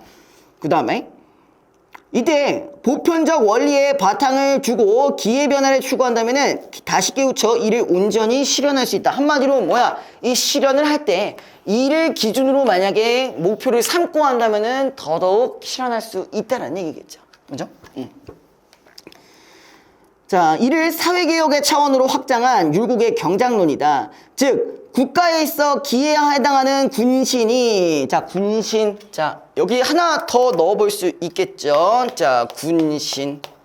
왜? 얘네들이 실제로 하는 인간들이잖아요. 그죠? 실제로 행하는 친구들이잖아요. 그죠? 그리고 이 군신이 뭐로 연결시켜주면 돼요? 통치적 어떤 이상이라고 돼 있죠? 아닌가? 통치의 이상. 잠깐만. 통치 이상 맞죠? 통치 이상. 자, 여기서 이는 이제 통치 이상이죠. 그러니까 얘네들이 이걸 가지고 실현하면은 더욱더 괜찮아지는 국가가 만들어진다는 거죠. 자, 율곡은 경장론에서 수기 안민을 실천 방향으로 제시하였다. 자, 그래서 자, 뭐가 있다고? 수기 안민이 있대요. 자, 그래서 수기라는 것 자체는 뭐라고 했어요? 군주가 뜻을 세우고 학문을 연마하여 현명한 신하를 등용하는 것. 자, 학문수양. 인재중심. 인재등용. 인재등용을 잘 해줘야 된다니까. 그러니까 이렇게 하는 부분들이 뭐예요? 다 누굴 만들기 위해서? 제대로 된 얘네들을 만들기 위해서겠죠. 이해됐어요, 여기까지? 그 다음에 자, 이것은 통치자가 학문에 힘써 통치 이상을 깨닫고 현명한 신화를 등용하여 실천의 기틀을 마련한다는 점에서 이해 인식을 통한 기회 변화에 부합한다가 이제 수기에 해당하는 부분이고요. 또 안미는 통치 이상을 실현하여 백성을 편안하게 하는 것을 의미한다. 그럼 이거는 실제 어떤 이상의 실현을 하게 되면은 그로 인한 결과가 되는 부분이겠죠. 그죠? 왜? 이게 잘 이루어져야 백성들이 편안하다는 얘기잖아요. 이해됐어요? 됐니? 자, 이를 위해 기강의 확립과 언로의 확보, 공안과 군적의 개정, 검소함의 숭상과 사치풍조의 혁파, 노비제도의 개혁 등의 방안을 제시했다. 이는 구체적 실천 속에서 유계적 이상이 실현되어야 한다는 율곡의 철학에 입각한 것. 자, 이 부분들을 통해서 어디 갔니? 이 부분들을 통해서 이게 이루어진다는 얘기잖아요. 그죠? 같이 계속 연결되는 부분이죠. 그죠? 자, 그래서 당시에 피폐한 정치적, 사회적 상황에 대한 개선책이었다. 율곡의 경장론은 그의 생전에는 제대로 실현되지 못했는데 그러나 그가 죽은 후에 얼마 안 되어 임진왜란이 일어났고 외란 후 국가의 기틀을 재건하고 민심을 수습하는 과정에서 율곡의 경장론에 기초한 대동법이 시행되었다. 대동법 뭔지 아세요? 그거예요. 여기 밑에 나와 있긴 하지만 세금의 단위를 통일하는 거예요. 어떤 거는 비단으로 세금을 내고 어떤 애는 곡식으로 세금을 내고 막 그러는데 이제 그거를 쌀로 다 바꾼 거예요. 자, 이후 율곡의 경장론은 조선에서 행한 개혁 정책의 기본 틀이 되었으며 실학 사상 발흥의 원천이 되었다. 실학의 개척제로 손꼽히는 반개의 유영원은 율곡의 경장론에서 개혁론의 근거를 발견했으며 서우 이익의 실학 사상 동안 율곡의 영향을 받았던 것이다 라고 나와 있네요. 자, 문제로 바로 넘어가 봅시다. 윗글의 내용 전개상의 특징으로 가장 적절한 것은 1번 필자의 견해와 반대되는 거 전혀 상관없으니까 넘어가시면 되고 2번 기존 이론의 문제점 없었고요. 3번 다양한 이론은 비교 분석 없었고요. 4번 이론의 토대와 핵심 내용, 그치, 율곡의 경장론을 기준으로 이 기론을 바탕으로 한 경장론을 제시했었죠. 그래서 4번은 정답이고요. 자, 5번 통시적 관점. 통시적 관점이 뭐였죠? 통시적 관점. 처음 들어봐? 뭐야? 알아보라. 느낌만 알 것 같아요. 나 이거 설명하지 않았냐? 저번 주에 했을 것 같은데? 저번 주요. 저번 주나 저번 주 중에 한 번 했는데. 통시적 관점. 시간 순서대로. 기억하시라고. 이거 모의고사에 나올 수 있다고. 통시적 관점이라는 거는 시간 순서대로입니다.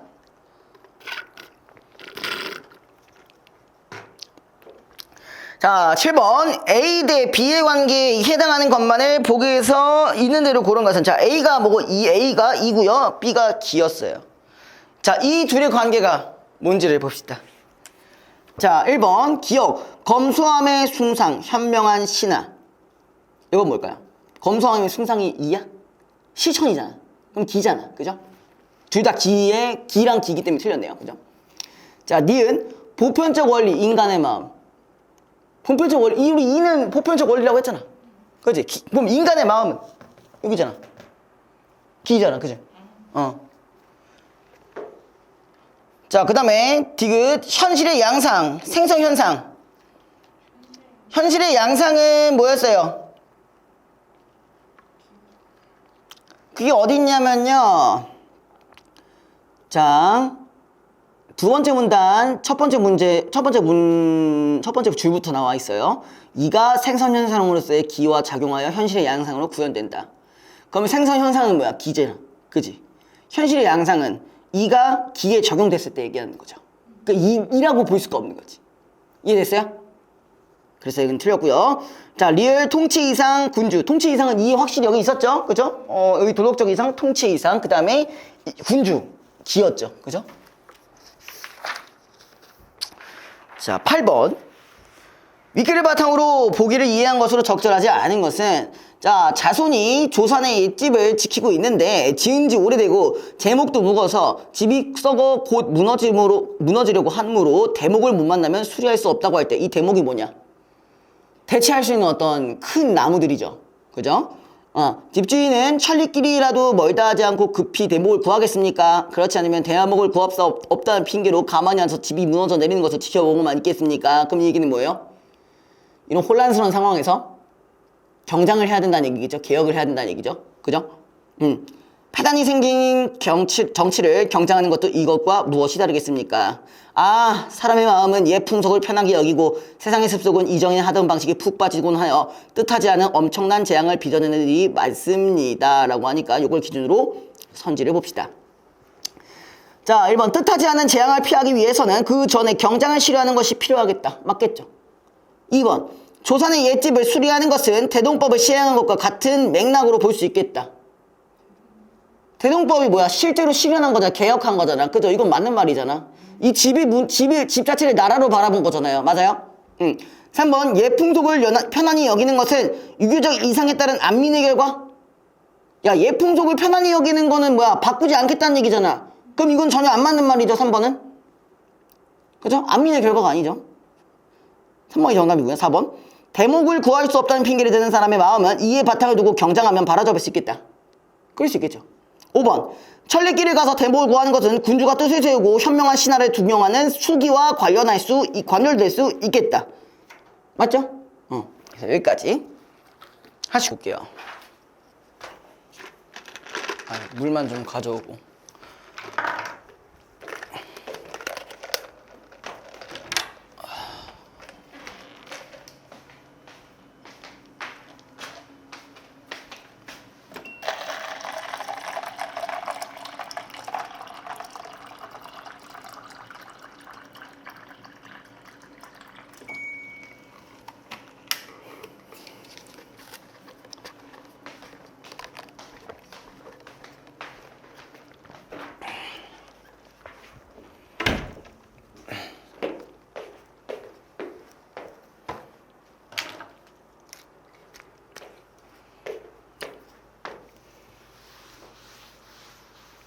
강의실 바꾸니까 어때? 훨씬 나?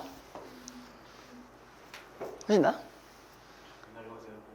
어? 맨날 여기세요.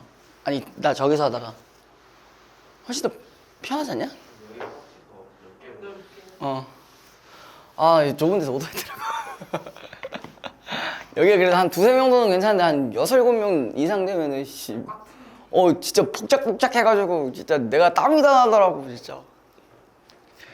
여긴 좀 많아서 좀 괜찮은 것 같아요. 여기 그래도 한 10명까지도 들어가려나? 많이 들어. 아직 안 치웠어? 응? 아직 안 치웠어? 뭔가 내 머리. 아직 안 치웠냐고. 수학대 8명 있는 것 같아요. 아직 안 치웠냐고!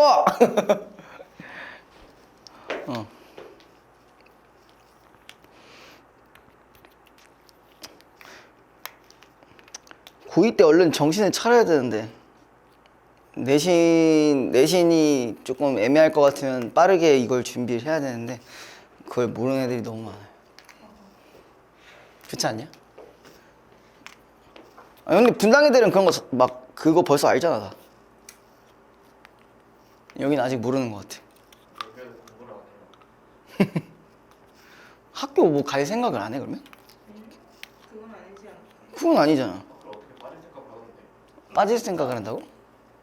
그냥 어떻게든 응. 지금 늦게 와갖고 응. 공부해내갖고 사고 시점으로 지금 우리는 그럴 수가 없어. 기숙사에서 내쫓아.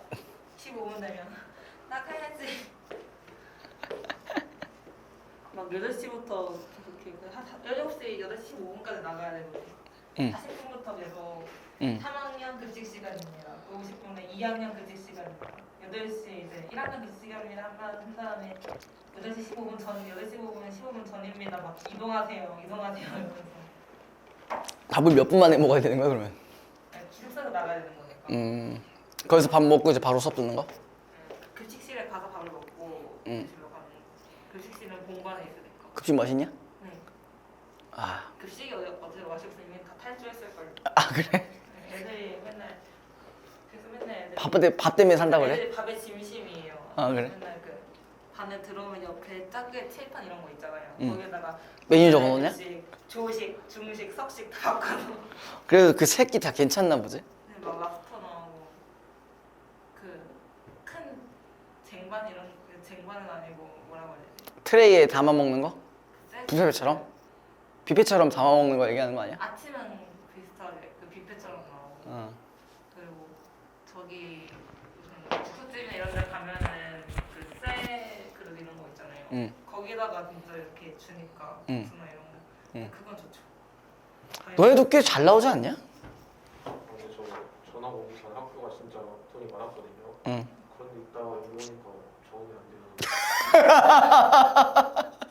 왜 그 전에는 어땠는데? 거의 야구장, 축구장, 풋살장, 농구장 있을 정도로 응. 큰데 기숙사까지 있고 동문들이 많이 이렇게 장학금까지 줘갖고 밥도 잘 나오고 그러거든요. 자사고였어? 아니요, 일반 군대. 근데 저희는 옆에 KIS가 있으니까 뭔가 좀 그게 뭐야? 비교되는 느낌이 그 외국인 학교. 아. 거기는 뭔가 저희 교실에서 옆에 딱 보면 KIS가 딱 있거든요. 근데 걔네는 막 잔디 깔린 운동장 쫙 있고 그런데 우리 보면서 너는 자사고 아니냐? 너네도 따로 그거냐? 공립이에요. 아 그래? 아 하긴 거기에 있다가 여기 오면 좀 그럴 수 있겠다. 근데 난 서영고도 꽤 급식 괜찮다고 난 얘기는 들어가지고 못 먹을 정도는 아니라고. 냄새보다 못 참았는데요. 저희 중학교가 좀 안 나오긴 했어요. 어? 잘 안 나오고 중학교가 잘 안 나오긴 했었는데 너 중학교 어디였는데? 청기 청계중? 그때 교장쌤이 교장쌤 바뀌기 전에는 전 일찍 빡셌는데 잠깐 청계중이었다고? 네. 잘하면 딱 네 중학교 중학생 때 나 거기 잠깐 있었을지도 모르겠다. 아, 그래요? 나 거기 동탄 그쪽에 있긴 했었거든. 그러다가 이제 다른 곳으로 갔지만. 자, 아무튼 그러니까 중학교 때 엄청 옥죄는 느낌인데 고등학교 그냥 풀렸어요. 야 밥을 그냥 주는 것 자체가 감사한 거야. 진짜 하는 건 많아요. 진짜 야 쌤이 진짜 밥 옛날에 그 급식이 나왔을 때 그게 불평불만을 가질 게 아니라는 걸 알고 이제 알게 됐어. 이제 급식에 좋게 집에서 혼자 밥 먹으려고 하면 저 옛날 이제 뭐야 둘 중에 하나잖아. 해 먹거나 사 먹거나잖아. 그죠? 영양소 다 따져서 골고루 들어있는 게 아니 그런 거 생각은 안 하고 그냥 영양제 대신 먹긴 하지. 영양제를 대신 먹긴 하는데 뭐 이제 간에 좋은 거, 뭐 이제 뭐, 뭐 칼슘 이런 거, 뭐 마그네슘 이런 거, 비타민 뭐 이런 거 먹고 뭐 그러긴 하는데 맨날 먹는 게 한정적이야. 뭐 이제 집에는 제가 뭘 가져다 놓냐면은 냉동 볶음밥들을 한 몇 개씩 사잖아요. 냉동 볶음밥이랑 매점에 어? 매점에 있는 그거랑 그 쿠팡에 파는 거야. 쿠팡에 파는 냉동 볶음밥인데 그 퀄리티 나쁘진 않아. 새우도 좀 많이 나름대로 들어있고. 그러고 이제 뭐 우동사리 같은 거 사놓고 이제 그 우동 육수 이런 것도 사놓고 뭐 그냥 가끔 집에서 먹을 때는 보통 그렇게 먹고 밖에 나가면 어쨌든 밥을 되게 간단하게 먹어야 되니까 오늘도 아까 저기 밑에 내려가서 라면에 김밥 먹고 왔어요. 그냥 뭐 솔직히 순댓국밥 뭐 이런 거 먹어도 되긴 하는데 시간이 너무 오래 걸리니까 이제 아무래도 좀 먹기가 힘들더라고. 그 시간에 난 좀 더 자자는 주의라. 내가 지금 2시 수업인데도 이러고 있는데 아침에 얼마나 힘들겠냐고 진짜. 아침에 너는 아마 너 봤나? 너 아침에 나 봤냐? 너 아니 아침 수업 때 안 봤어? 아침 수업 봤죠. 내 상태가 별로 좋아 보이진 않았잖아. 커피를 좀 더 많이 드시고 맞아. 커피를 좀 더 많이 먹지. 지금 봐봐. 지금 심지어 커피도 딱 하나밖에 안 먹었어. 지금 커피 안 먹어. 얼마나 좋나 지금. 다크서클이 다시 올라가는 것 같지는 않은 것 같긴 한데 아무튼 학교에서 있으면은 이제 여기 위치 거뭇거뭇해져요. 피곤해서 그래. 맨날 잠을 못 자니까. 아 또 학기 중 되면 또 그래야 되니까. 방학과 학교에 있을 때 장단점이 있거든요. 방학은 학원에서 수업을 들으니까 학교는 50분 수업, 10분 휴식 이런 게 딱 정해졌잖아요. 그런데 50분만 버티면 10분 쉴 수 있다 이런 느낌으로 버티는데 학원은 그런 게 없나? 학원은 뭔가 좀 더 기니까 그런 게 있고 근데 학교에서보다 방학 때 좀 더 좀 오래 잘 수 있죠. 학교에서는 6시에 일어나야 되는데 여기서는 8시에 일어나도 아무런 문제가 없습니다. 전 8시 반에 일어나는 것도 지옥이에요 지금. 진짜 간만에 이제 금요일 날 편하게 잘 수 있다는 것 자체가 저에겐 너무 축복인 것 같아. 내 방이 있다는 것도 좋고 맞아. 진짜 저 진심 토요일 날 아침 수업 하고 싶지가 않아. 정말 너무 아침 학원 가고 싶지 않아요. 진짜 너무 힘들어 정말. 진짜 아예 이렇게 그냥 아예 차라리 수업 시간을 11시부터 2시로 해버릴까. 아, 나 진짜 10시에 수업하는 거 너무 힘들어. 진짜. 제가 너무 늙어서 그런가? 진짜. 나 아침 수업, 저기선 그래도 새벽쌤은 열심히 하시는 것 같은데. 나 아침 수업, 난 자신이 없어. 진수는 선생님한테 학생한테 힘들어. 그치. 새벽쌤 상태도 약간 그럴 때가 있지. 그치? 저기서 맨날 9시인가? 9시부터 아침 작업 하는데 어. 그 맨날 졸잖아요. 누가? 저요. 아, 너? 문제 풀다가 문제 아유. 그건 커피를 아무리 어쩌도 버틸 수 없어. 응? 뭐라고? 아침에 졸린 거는 커피를 아무리 때려 마셔도 그냥 졸린 건 졸린 거. 맞아. 저 일어서서 수업하는데도 졸리는데. 지금은 아직 컨디션이 뭐 이 정도면 많이 쌩쌩하죠. 예, 한 그냥 컨디션이 한 100%라고 한다면은 70%까지는 괜찮다. 근데 내가 한 번도 100%인 적이 없는 것 같은데 쉬는 날엔 100%일 수가 없어. 그냥 침대와 내가 한 몸이 되기 때문에 근데 하지만 여러분들에게 영상을 물려줘야 되기 때문에 중간에 깨서 가서 영상 확인하고 씨 다 됐나 이러면서 보고 확인하고 또 이제 편집하고 또 이제 침대로 또 가서 눕고 그게 반복입니다. 아 진짜 침대에서 모든 걸 해결할 수 있어요. 침대에서 편집을 할 수는 없어요. 예, 침대에서는 조금씩만 좀 자고 침대에서 써보고 그 병원에 있는 침대 있잖아요. 그 올리갈 수 있는 거 밥 먹을 때 되면 일어나고. 얼마나 편한 걸 생각하시는 거예요? 저는 이제 어쨌든 올해 목표는 달성을 했습니다. 일단 일주일에 하루 쉬기 달성했어요. 작년에는 못했거든요. 작년에는 하루도 못 쉬었어요. 그래서 제가 학원 일하면서 과외도 꽤 많이 해가지고 작년에 과외만 한 8개 정도 했었거든요. 그러니까 이제 월요일, 화요일 날 막 다 몰아놓고 거의 몰아놓고 수요일 낮에 이제 또 하고 그 다음에 이제 나머지는 다 수업하고 뭐 그래가지고 진짜 하루도 못 쉬었는데 지금은 이제 하루는 딱 확보했어요. 근데 돈 차이가 별로 없어. 돈 차이가 별로 없다고. 더 나아졌다는 얘기죠 한마디로. 쉬는 게 하루가 생겼는데 돈 차이가 별로 없어. 그럼 개꿀 아니냐? 그죠? 그래서 내년 목표는 이제 주 5일로 2회 휴식. 1회 휴식은 너무 힘들어요. 진짜 감질 나는 게 아니라 쉬는 날에도 일을 해야 되니까 그게 너무 짜증나는 거야. 신규 있으면 또 그래요. 신규가 있으면 또 상담을 해야 되고. 예. 근데 그게 어찌 보면은 직장인과 이제 프리랜서의 차이점이죠. 직장인은 진짜 쉬는 날에 푹 쉬면 돼요. 근데 그뿐이야. 돈이 안 모여. 돈이 없어. 그죠? 응. 직장인 뭐 제 또래 친구들, 이거 또래 친구들입니다. 다른 사람들은 생각을 안 하고 있어요. 다른 또래 친구들 얘기하면은 한 달에 뭐 한 300만 원? 왔다 갔다 하는 것 같아요. 야, 그걸 어떻게 버텨? 아닐 수도 있어요. 제가 좀 많이 쓰는 것도 있어요. 저는 이런 말 해도 되나? 저 카드 값이 한 달에 거의 한 400만 원 가까이 나와요. 물론 핸드폰 값이랑 뭐 이런저런 거 다 내고 막 그러다 보니까 그 정도 나오긴 하는데 저는 이제 그런 돈으로 살 수가 없습니다. 이제 이미 인생이 그런 걸로 살 수가 없는 인생이에요. 예.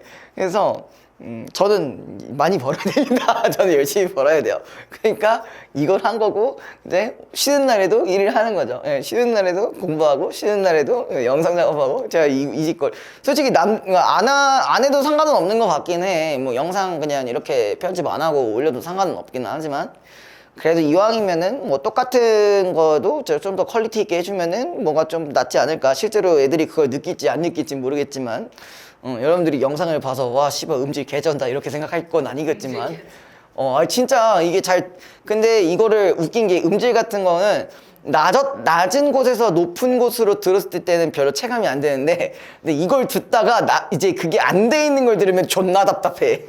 약간 어떤 느낌이냐면은 그 차를 탈 때 약간 이제 마티즈 이런 거 타다가 뭐 벤츠 그 확 한꺼번에 좋아진 건 느끼긴 하는데, 자, 이걸로 인한 만족감보다 벤치에서 마티즈로 바뀌었을 때 그 실망감은 도로 그거를 진짜 엄청납니다. 예.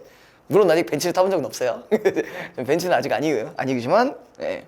아무튼 그런 이제 퀄리티적인 차이가 뭐 지금 당장은 뭐 어떻게 있을 거라 생각은 안 하지만, 뭐 나중에 여러분들이 어딘가에 가서 뭐 또 있으시잖아요. 선택이 뭐 다른 데로 해가지고 또 듣다 보면, 아 씨발 저 새끼는 음질이 이렇게 개구리냐 이럴 수도 있는 거니까.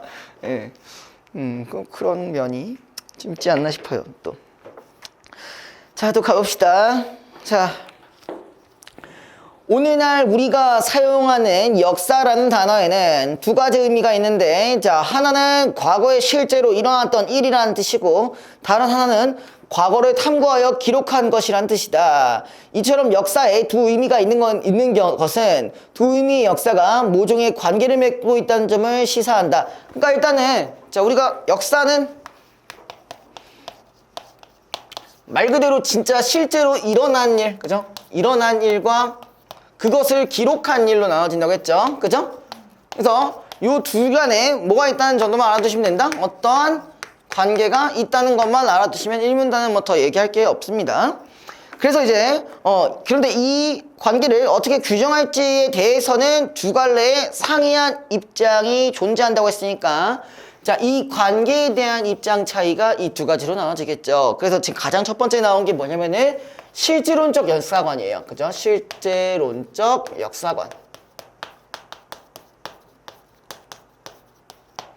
실제론적 역사관인데, 자, 얘는요, 기록으로서의 역사가 사건으로부터 역사를 정확히 반영할 수 있고 반영해야 된다는 입장을 취한다라고 했어요. 그러면 얘는 뭐야? 기록이라는 것은 뭐랑 가까워야 된다고? 실제랑 가까워야 한다고, 동일해야 된다라는 얘기를 하고 있습니다. 이 역사학은 서양 역사학의 아버지라고 불리는 헤로도토스에게서 유래하였다. 그는 그리스와 페르시아의 전쟁을 다룬 역사 첫머리에서 이 책은 두 나라가 어떠한 이유로 전쟁을 벌이게 되었는지에 대해 자신이 직접 탐구하고 조사한 바를 서술한 것이라고 자부하였다. 자, 여기서 첫 번째 얘랑 관련 있는 거 어떤 역사라는 책에서 언급된 부분인데, 자, 여기에 특징이 뭐냐면 자신이 직접 뭐하고? 탐구하고 기록한 거예요. 그죠? 그죠? 자, 그래서 이에 따라 역사는 어디 갔냐? 실제로 그는 지중해 지역의 곳곳을 누비면서 자신이 보고 들어온 내용을 비교하여 신빙성이 있다고 판단되는 내용만을 역사에 서술하였다. 자, 여기서 확인해야 되는 부분이 뭘까? 자, 두 가지 포인트가 있었어요. 보고 들은 내용, 그 다음에 두 번째는 자신이 판단한다는 거. 이 두 가지 측면으로 보셔야겠네요. 그죠? 일단 근데 뭔가 이 두 개지만 봐도 실질적 역사관이랑 좀 안 맞을 수도 있을 것 같은 느낌이 들죠. 자, 아무튼 이에 따라 역사는 사실과 허구가 뒤섞인 채 아득한 과거로부터 전승되어 온 집단적 기억의 소산인 신화와 달리 개인이 합리적이고 비판적인 상황을 통해, 자, 객관적인 사실로 판단된 내용만을 기록하는 실제론적 역사서술의 선례가 되었다. 헤로도토스는 이를 위한 엄밀한 방법론적 논의를 전개한 것은 아니지만 사건으로서의 역사가의 인식 주관 너머에 엄연히 존재하고 있고 역사가는 그것을 정확하게 서술해야 한다는 믿음만은 견지하고 있었다. 그래서 실제론적 역사관을 본격적으로 주창한 역사가는 19세기의 역사학을 자연과학에 버금가는 수준의 객관적 인식을 추구하는 학문으로 정립했다. 자, 이게 뭐야? 지금 이게 여기까지는 옛날 얘기였고요. 그 다음에 19세기부터는 이제 뭐야? 자연과학과 연결시켰네요. 그죠? 자연과학. 자연과학에 대한 얘기는 지금 아까 객관적 인식이라는 얘기를 했었고, 그죠? 객관적 인식과 관련된 어떤 인물이 지금 이제 뭐다? 랑케라는 인물이에요. 그죠? 랑케, 오랑케. 죄송합니다. 아무튼, 계속 얘기하면요. 그는 종전의 역사서술이 역사가의 종교적 신념이나 도덕적 의식에 따라 과거의 객관적 사실을 왜곡한 경우가 많다고 비판하면서 역사가의 책무는 과거가 본래 어떠했는가를 자 거기 줄 부분 밑줄 그대로 보여주는 거.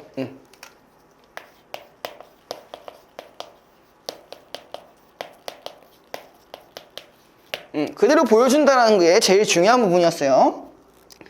그에 따르면은 역사가는 이러한 책무를 수행하기 위해 자신의 주관적 편견이나 가치관을 철저히 배제해야 한다. 자, 객관적인 인식이니까 당연히 뭐랑 연결 가능하냐? 주관적 편견 버려야죠. 주관적 편견을 버리고 자신의 가치관도 배제해야 된다. 그 다음에 자, 사료를 면밀하게 선별하고 고증하는. 자, 또 뭐가 있었냐? 잘못 썼죠, 이거.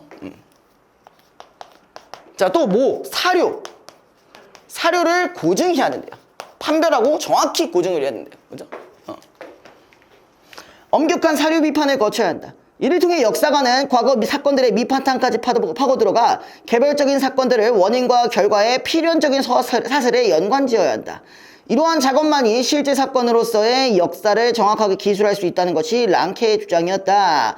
반면 자 이번엔 다른 부분이죠. 반실제론적 역사관. 근데 여기 실제로 좀 실제가 아니고 그냥 저희가 그 실제예요. 뭐요? 아니 실제는 왜 Y예요? 죄송합니다. 제가 잘못 썼어요. 제가 잘못 쓴 거예요. 깜빡하고 있었어요. 제가 생각 안 하고 적었었어요. 죄송합니다. 무슨 뜻이에요? 무슨 뜻이에요 실제가? 실제로 존재한다. 근데 뭐 최대한 뭐가? 실제할 때 제가 오이 아니에요? 그 실제랑 이 실제는 다른 거잖아. 달라요? 실제로 존재한다는, 그러니까 실제 상황과 이 실제는 다른 거죠. 실제로 존재한다? 아니면 그때 당시의 상황이라서. 뭐 그런 거죠. 저도 그런 것까지는 생각을 안 해봤었는데, 생각해보니까. 자, 그 다음에, 넘어가도 돼요? 자, 그 다음에 이 부분은요, 무엇보다 또 기록으로서의 역사가 사건으로서의 역사를 정확히 반영할 수 있다는 사실을 부정한다라고 했어요. 자, 이거는 당연히 어떤 판단에서 연결이 가능할까요? 아까 처음에 두 가지 문제점이 있었잖아요. 제가 처음에 요거 한번 째려보라 했잖아. 이거, 그죠? 애초에 요거 자체가 객관적일 수가 없는 거잖아요. 그죠? 예. 근데 저도 참 이게 국어 맨날 수업을 하면서 고민인 게, 그러니까 약간 이것도 일종의 약간 직업병이기도 하고 그런데 이게 맞춤법이 틀릴 때가 가끔 있어요. 이건 놓칠 수가 없어. 하다 보면 그렇게 돼. 그렇게 하다 보면은 좀 민망해질 때가 졸라 많아요. 그래서 저도 일부러 그러는 건 아니고요. 하다 보니까 이게 생각을 안 하고 적다 보니까 좀 그런 부분들이 있는데 상당히 민망해지는 상황들이 오게 됩니다. 이게 이제 특히 이제 국어 쪽은 그게 좀 더 민감한 부분들이 있어요. 뭐 친구 어쨌든 영어 쪽이니까 영어 쪽에서도 막 가끔 스펠링 틀리는 경우가 있긴 하잖아요. 그렇죠, 그렇죠. 그 선생님들의 마음과 저가 비슷할 겁니다. 예. 그래서 의도적이진 않았지만 생각도 못 하고 있었네요. 그냥 이걸 제대로 보고 적었어야 되는데 그냥 이거 하다 보니까 그렇게 됐어요. 그죠? 아무튼 자 여기서 뭐라고 하고 있냐면은 이에 따르면은 하나의 역사적 사실이라도 그것을 정확하게 인식하기 위해서는 자 그 사건의 전후 맥락 거기 동그라미 쳐주시고요. 전후 맥락을 완전히 파악해야 된다라고 했어요. 자 얘 입장에서는요. 그쵸? 전후의 맥락을 파악해야 된다라고 얘기를 하고 있지만 자 이게 뭐라고요? 불가능하대요. 그죠? 불가능할 수밖에 없죠. 우리가 직접 과거에 들어간 것도 아니고 그걸 어떻게 알아요? 과거 타임머신으로 가고 있는 것도 아니니까요. 그죠? 어떤 역사가가 아무리 많은 사료를 수집한다고 해도 그가 검토하지 못한 사료, 즉 그가 미처 입수하지 못한 사료나 그의 작업 이후에 새로 발견되는 사료 등은 무한정 남아있을 수밖에 없기 때문이다 라고 돼 있어요. 그러면은 이 얘기를 하면서 사료에 관한 문제를 언급을 했는데 자 이 사료라는 거는 어쨌든 우리가 발견을 하는 거잖아요. 발명이 아니라, 그죠? 이 발견되는 거는 당연히 한정적일 수밖에 없다라는 얘기예요. 그러니까 한마디로 뭐냐? 사료의 개수는 무한대가 될 수 있다라는 거죠. 뭐 우리가 막말로 만약에 지진이 일어났어요. 지진이 일어나가지고 막 밑에 있던 땅이 막 올라왔어. 근데 거기서 이상한 사람 뼈다구가 발견돼. 오 씨발, 근데 오스트랄로피테쿠스보다 더 옛날 거야. 이러면서 이러면은 어떻게 돼? 기존에 있던 사료가 완전히 박살이 나버리는 거죠. 그죠? 그러니까 그런 것 때문에 이게 무한대가 될 수 있다라는 얘기를 하고 있는 거고요. 자, 그 다음에 또한 사료를 선별하는 과정에서 역사가의 가치 판단이 개입하기 마련이어서, 그쵸, 당연히 자신이 판단한다는 부분이랑 이 부분이 연결이 되기 때문에, 그래가지고 아무리 엄격한 사료 비판을 수행했다고 해도 과거의 사건들을 발생한 그대로 복원한 것은 불가능하다. 자, 이러한 관점을 대변하는 콜링우드는, 자, 이거는 누구랑 관련됐다고? 얘는 콜링우드랑 관련이 있다. 얘는 지금 뭐라고 하겠냐? 과거의 사건들이 역사가라는 인식 주체에 독립적으로 존재한다는 생각 자체를 부정한다. 우리가 알고 있는 과거란 역사가들이 남아있는 자료들에 의해 관념적으로, 자, 거기 동그라미 재구성했대요. 재구성한 거기 때문에 즉 우리는 과거 자체에 직접 접근할 수가 없다. 사건으로서의 역사는 언제나 기록으로부터의 역사에 의해서만 알려지기 때문이다. 자, 기록으로서의 역사, 제가 이거를 조금만 더 파보자고요. 조금만 더 파보자.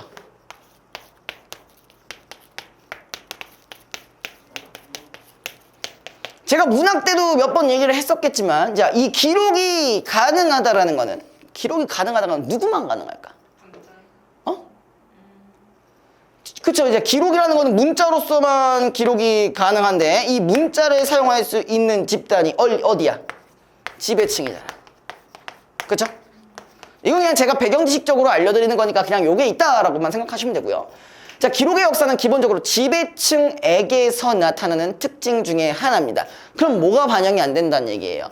평민의 역사는 반영이 안 된다는 거예요. 그쵸? 얘네는 기록하기가 매우 어렵기 때문에. 한마디로 뭐냐?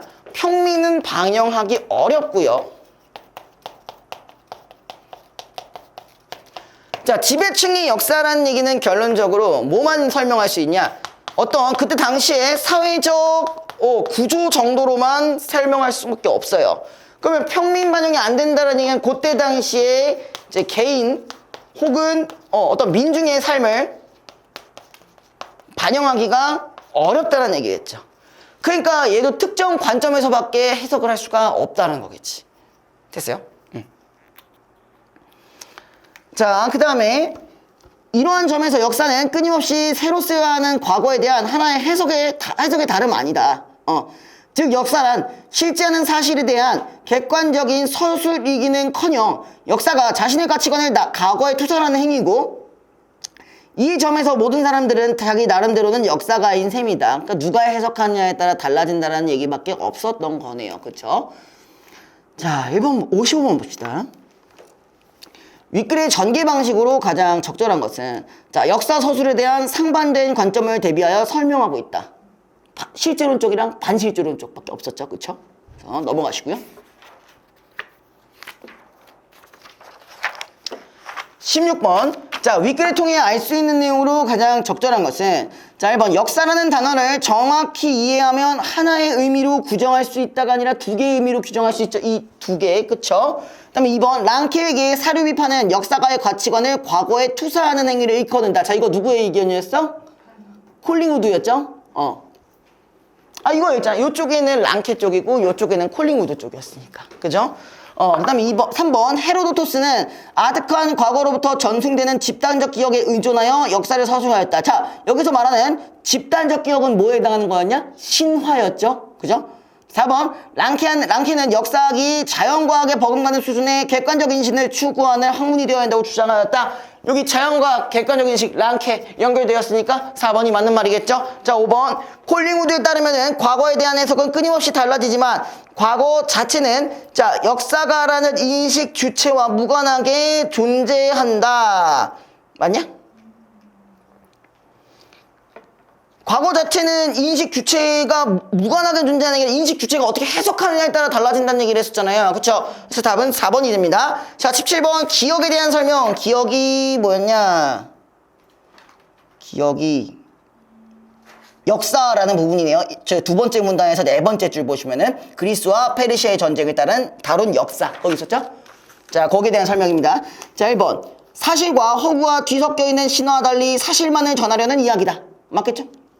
2번. 그리스와 페르시아 사이에 전쟁이 일어나게 된 원인을 밝히려는 저술이다. 이것도 맞는 부분이고. 3번. 자, 과거와 실제 사건들을 정확하게 기술할 수 있는 엄격한 방법론을 전개하고 있다. 요 내용은 일단 없었죠. 그죠? 4번. 기록으로서의 역사가 사건으로서의 역사를 반영해야 한다는 역사관. 이게 실제론적 역사관이었죠. 5번. 합리적이고 비판적인 성찰을 통해 과거에 대한 객관적인 인식을 추구한 역사 서술이다. 이것도 맞네요. 자, 18번으로 넘어갑시다. 자, 윗글과 보기를 바탕으로 판단한 내용으로 적절하지 않은 것은, 그럼 지금 가와 나가 있는데 얘네가 각각 어떤 내용에 해당하는지 알아야겠네요. 근데 우리 이분법적으로 나눠져 있잖아요. 실제로적 역사관과 반실제로적 역사관이 있으니까요. 자, 가볼게요. 워털루 전투는 프랑스군과 동국, 독일 연합군이 벨기에 남동부 지역에서 벌인 전투로 향후 유럽의 정치 지형을 결정한 중요한 사건이 있다.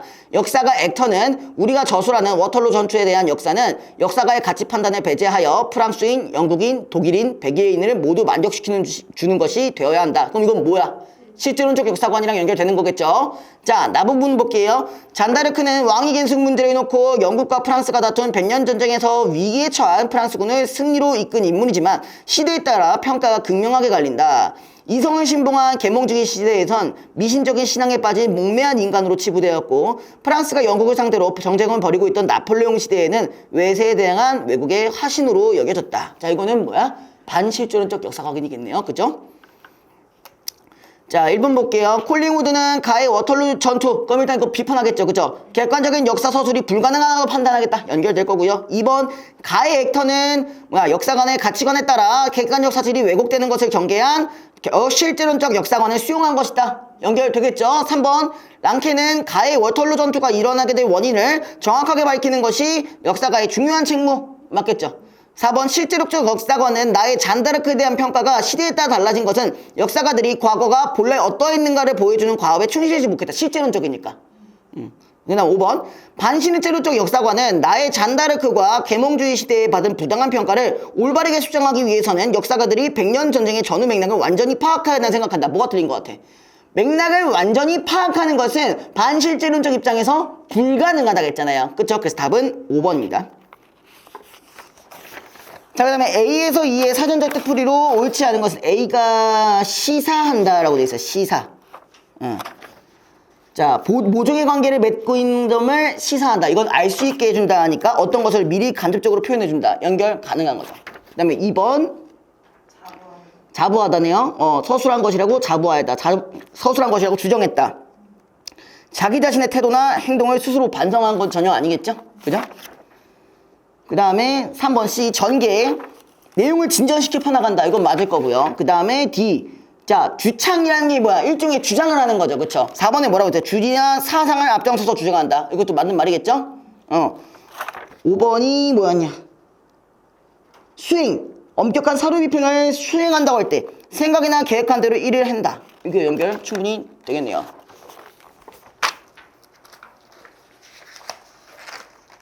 너 과제 다 했댔지? 네. 질문할 거 있어? 이미 했던 거 같아요. 내가 질문하면 돼. 아, 쌤 이거 풀어도 돼요? 뭐야? 뭐?